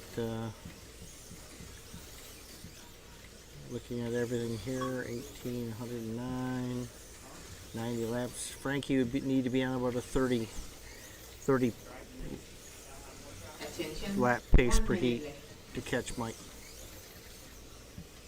So they'll all look at themselves as being a heat down or a heat up, and how many laps per that heat they would need to catch once that first person's done.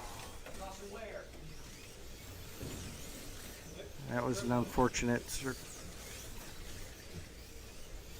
We have 5 people. Let's say 5 people at 25 laps. Ted's first, Mike and Braden are about even, and Frankie's just behind them all. So this heat is pretty tight heat.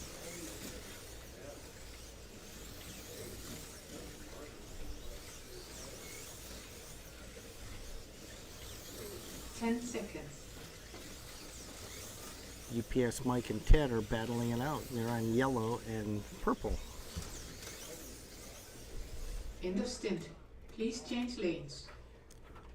So looks like overall, UPS Mike had 30.64 laps, and Braden and Ted had around 30.75. Frankie was just behind him at 29.9. Farley's actually holding his own pretty good with these cars. He's at 26.23. So overall, a tight race, especially for the top 4 that were racing this heat. Attention, 1 minute 30 seconds. So Farley will go off. 3 skinny guys. Ken's going to come in. 3 skinny guys. Braden goes to purple. UPS Mike goes to orange. That should help him. Frankie's on blue. That should be good. Ted's on yellow. So you're going to have basically Ted and UPS Mike side by side, which is a battle. Attention, 1 minute left.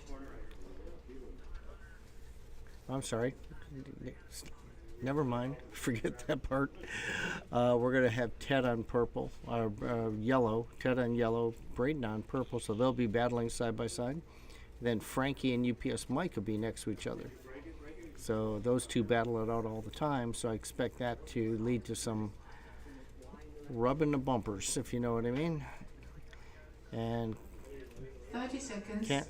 Ken is up there on green.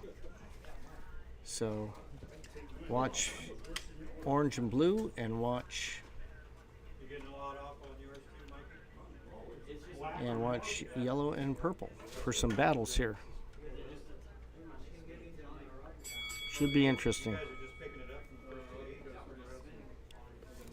I've been noticing Ted's car there. I'm sorry, God, can't talk. 3, 2, 1. Ken's go. car, who's currently on green. Beautiful paint job on it. Nice and colorful.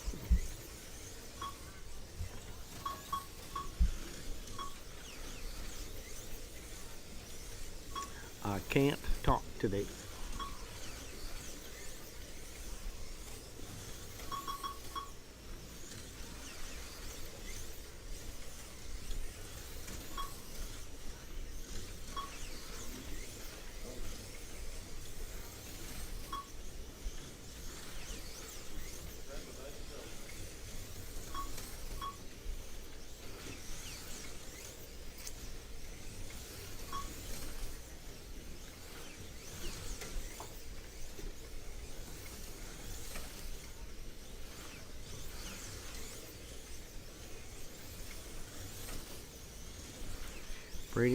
Braden's on purple, doing everything he can to catch Ted on yellow. Ted got real loose there.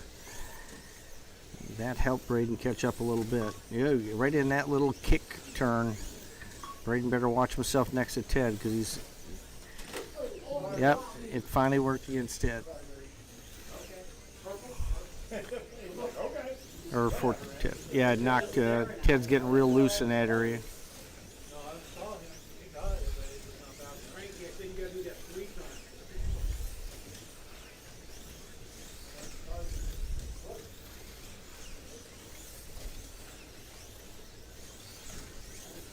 I've been saying Ted.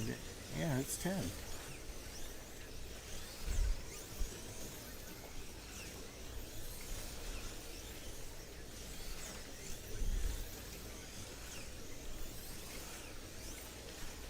Braden's getting a little loose in that little kick turn also. 1 minute left.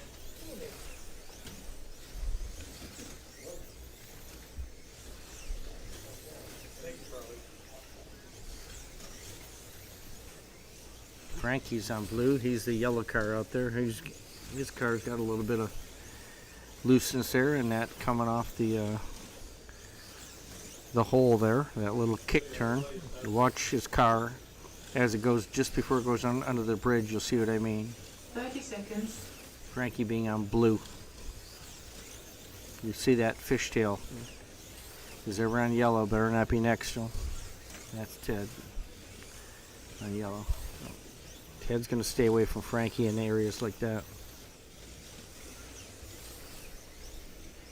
10 seconds. This should be interesting right here. Ooh, yep. Track call. I knew something would happen there. I knew something would happen there.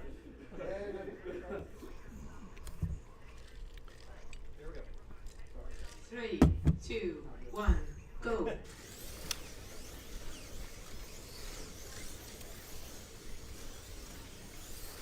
End of stint.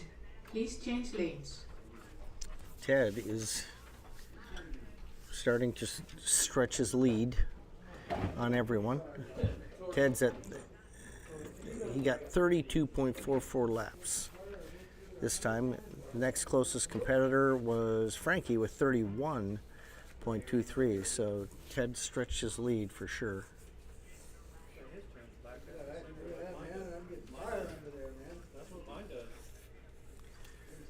Attention, 1 minute 30 seconds.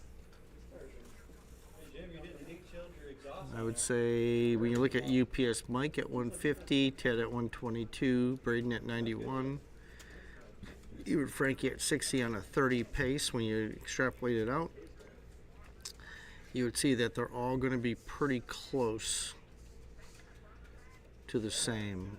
Ted's got a little bit of a lead opportunity at 122. Attention, 1 minute left.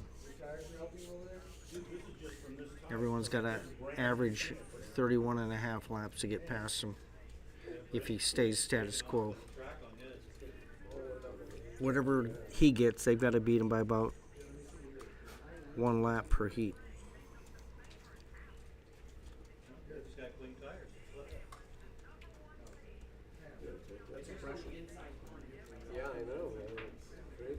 30 seconds.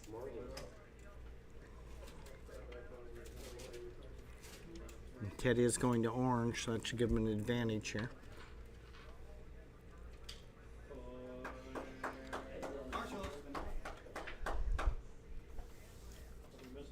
It's our heat number 6 of 9. Oh, from down there. Go down the other end, Joe. I'll get this one if somebody can go down there. UPS Mike, this will be his last heat. 3, 2, 1, go. Track call. I can do it. We need you. Someone down there. I have to go turn marshal.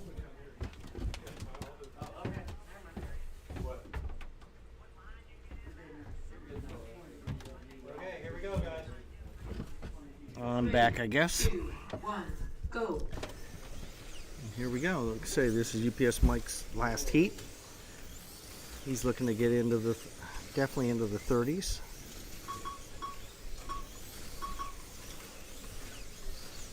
Ted is on orange. He's got a little bit of fish tail going on there. Maybe his car will lock up a little bit better here as he goes. Frankie's on purple.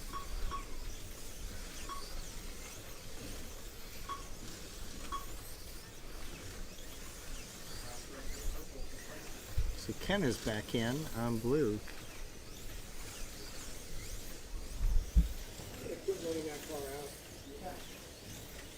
Oh, I don't know how you stayed in right there. It literally hopped that. There you go.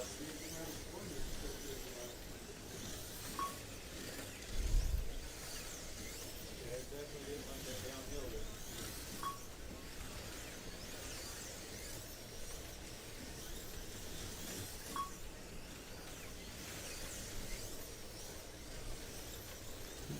Big pileup of cars there. You hate to see a bunch of cars coming off the hole like that together. And they hit that little kick. Anything can happen.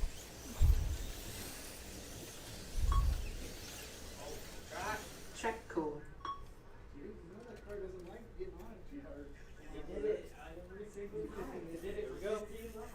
Here we go. 3, 2, 1, go. Brady slotted right on the straight. That's going to cost him some time. I'm trying to get by Ken. Ken's holding his own there.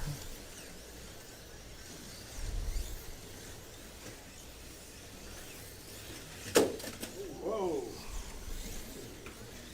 Kiwi Mike took a tumble there. Uh-oh, uh-oh.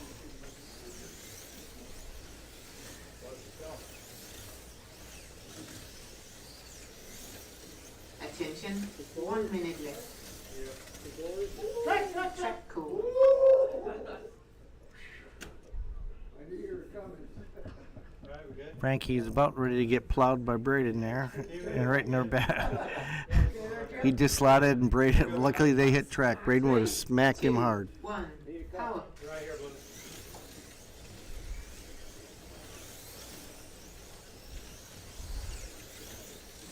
Braden's, I think, hanging back, just back from Frankie looking for a spot.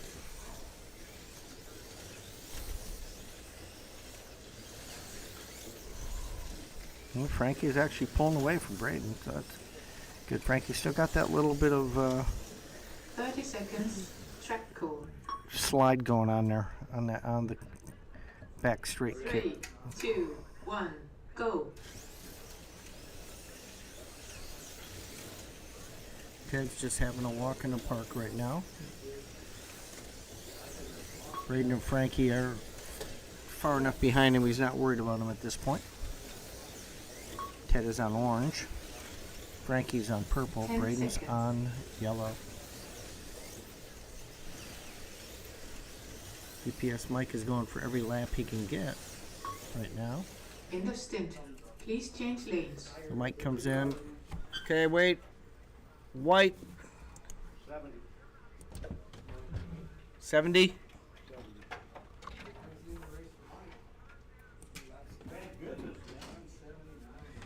Mike finishes with 179.70.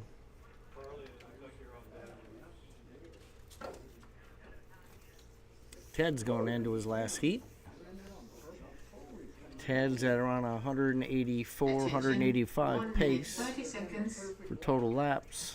That's a lot for everyone else to make up.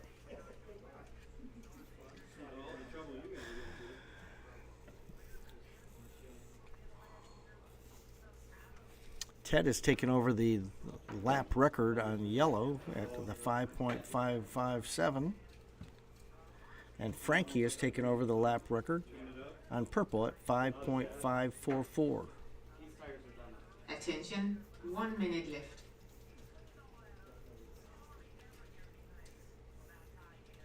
Right now, Frankie holds 3 lane records, Jim holds 2, and Ted holds 1.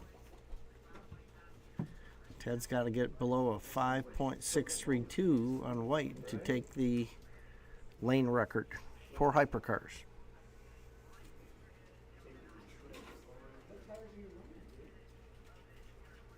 I don't know what Jim has on here, but 30 seconds.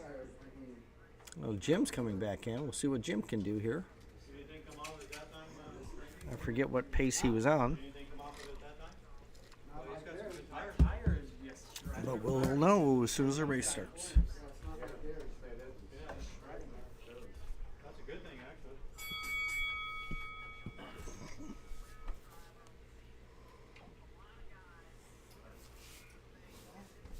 Thank you, Brandon. 3, 2, 1, go.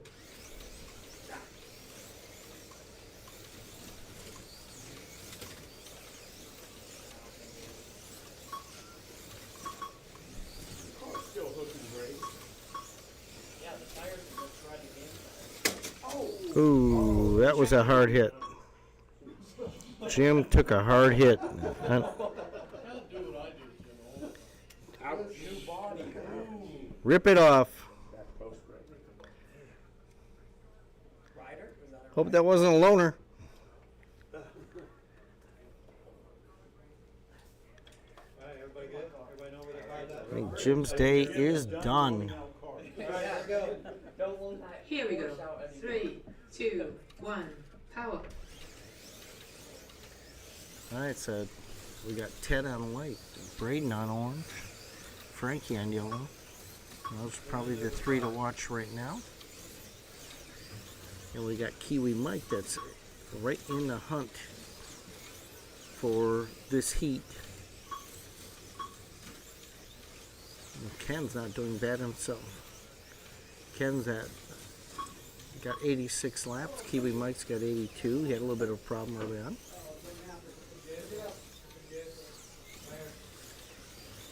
Thank you, Brandon. That just cost Frankie. So Frankie's basically out of it now. So it comes down to Ted, Braden, Ted and Braden. That will be the 2 to watch. This one, Frankie's had to bow out.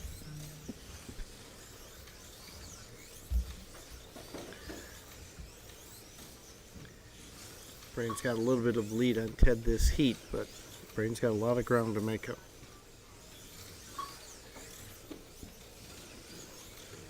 Braden's on orange, Ted is on white.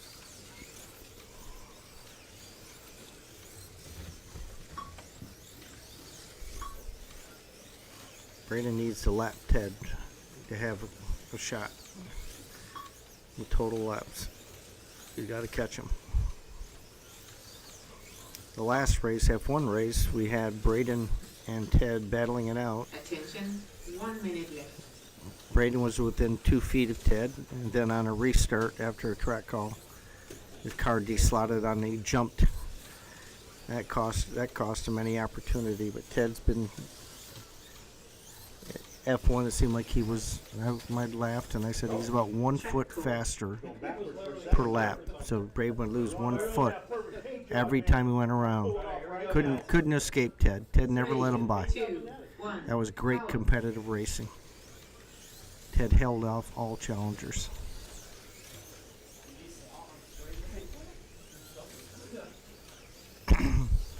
Seconds.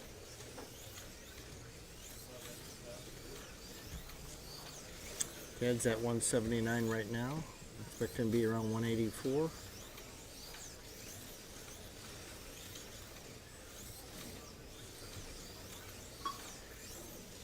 Braden's 30. 10 seconds. I thought that was a right. Getting ready to stop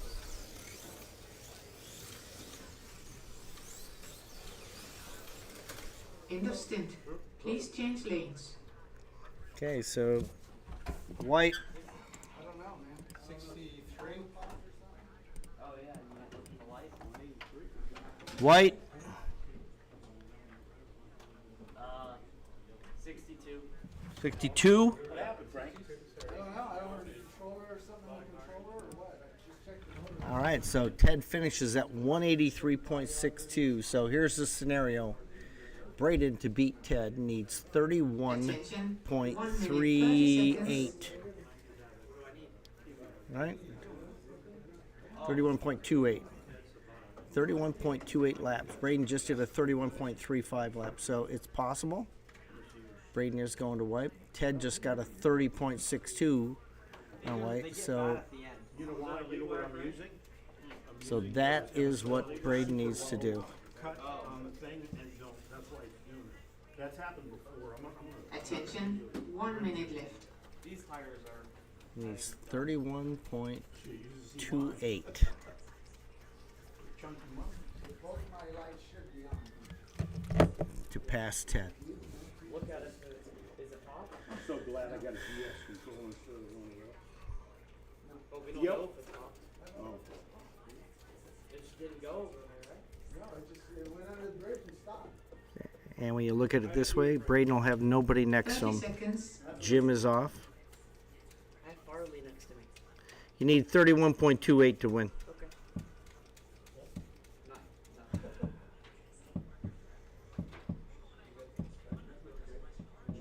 Nobody take yellow out. There's yellow lane. And he's got nobody next to him. It's Jim. Fire today. Oh, Farley. Okay.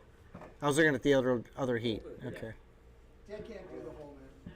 Yeah, he's 3, 2, 1, go. no control. The lights on? Lights off. Should be on. So I just told you that's fine. don't say. No, the fuse.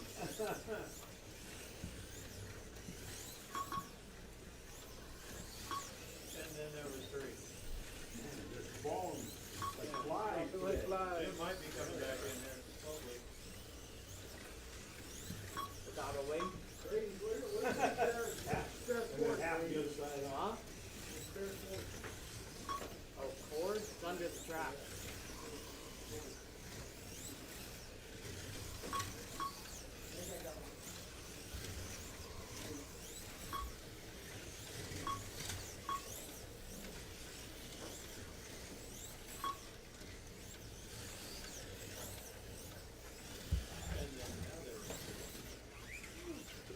What the heck is that? What? Where'd that come from? Veronica, look at that. HCK. Hypercar killer. Track code. Uh-oh. Let's see. We got a number of, What? We'll see. you want to move or not? Push what? Just put it back Put just me a back little a little bit. How many more heat? No. Pick it up and pull it backwards. More? Let's go, push the buttons. All right, there we go, guys. 3, 2, 1, go. No, something inside.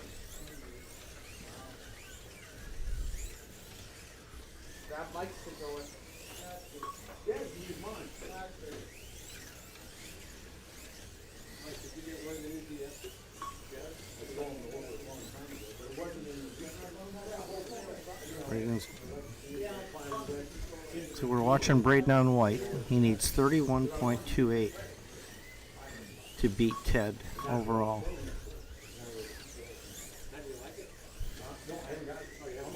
Looking at his first minute stats, he was just under that. But now he, let's see, 10.5, 21, so he's about a half a lap under. 3, 2, 1, power. Attention, 1 minute left. You got to go a little bit.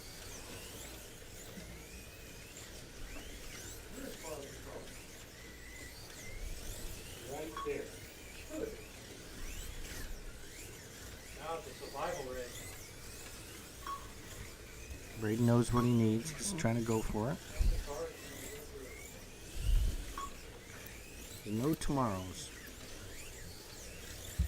Ken's coming in at 23 laps here. That's just behind Braden. I did that. What? The night I told you. Here we go. 3, 2, 1, go. Drag race.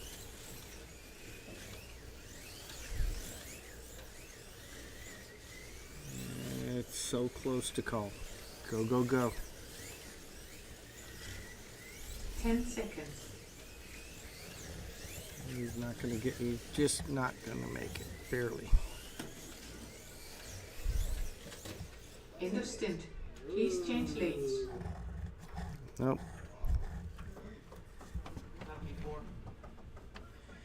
74?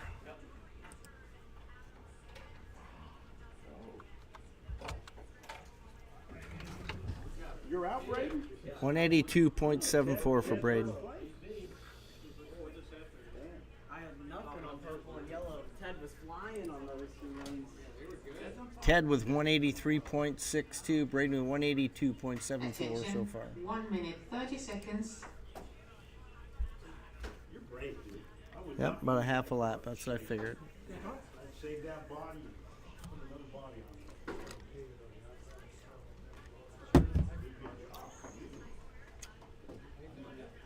All the colors are like shiny, no marbling, no nothing. All right, we go into our last heat here. We got Farley. That should end up around 162, 163. Attention, 1 minute Frankie was out. Jim was out. Ken will probably come in at around 160 something. And Kiwi Mike, who had to step off for a little bit, back in. He would probably be somewhere in the 137 range. I'm sorry, 147, 148, maybe. So it's about how it'll flush out.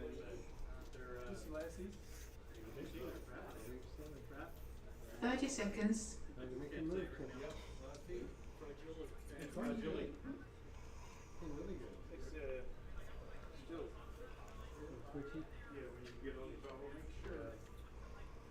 How did it pop the inside? Yeah, I don't know.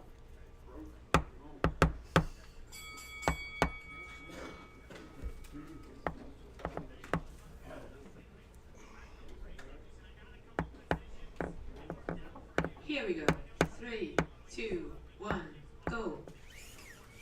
All right, here we go. The last heat. Red number Uh-oh.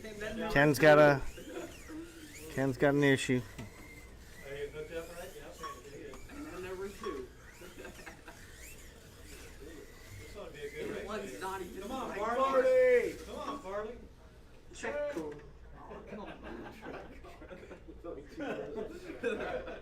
Drag race. Here we go. Drag race. That's not even the right class. 3, 2, 1, go. Oh! Come on, Farley. What the hell was that? He's breaking stuff up there.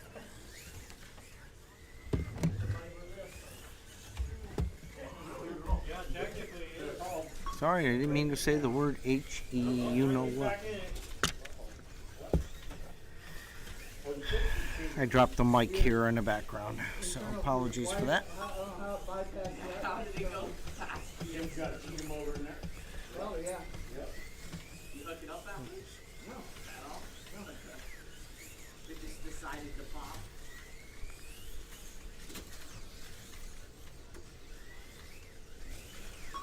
I don't know why. Farley's around 162 pace right now. We lost Marcus and Jim a while back, and Frankie's back now, trying to finish out the race. That's a yellow car on white. And yes, Kiwi Mike switched cars. He's effectively out of the race. Getting his money worth. Those are 25? Yeah. That's why. Yeah, your tires are perfect.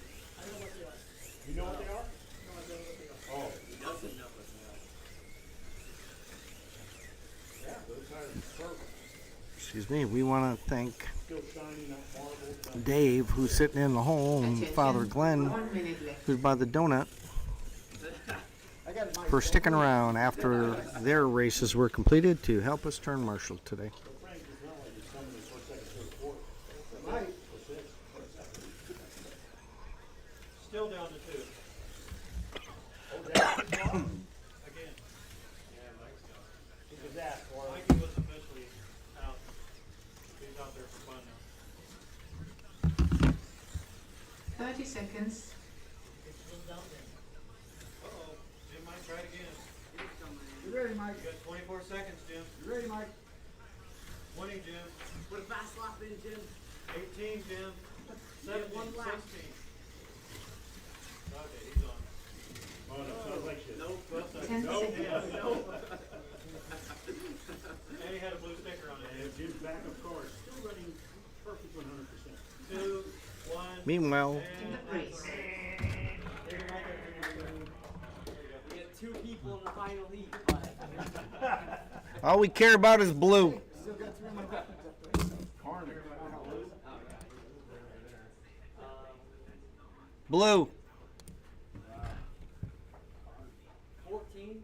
That was hilarious. 14. The only survivor! Hey, you just I told you it was out of the surviving. All right. Did you say your outside end was wearing it? Inside. Hey, good job. The outside. And then in the middle. That's right, and UPS. All right, so we've got Ted Braden and UPS Mike, followed by Farley, Ken, and that's it. Marcus is gone.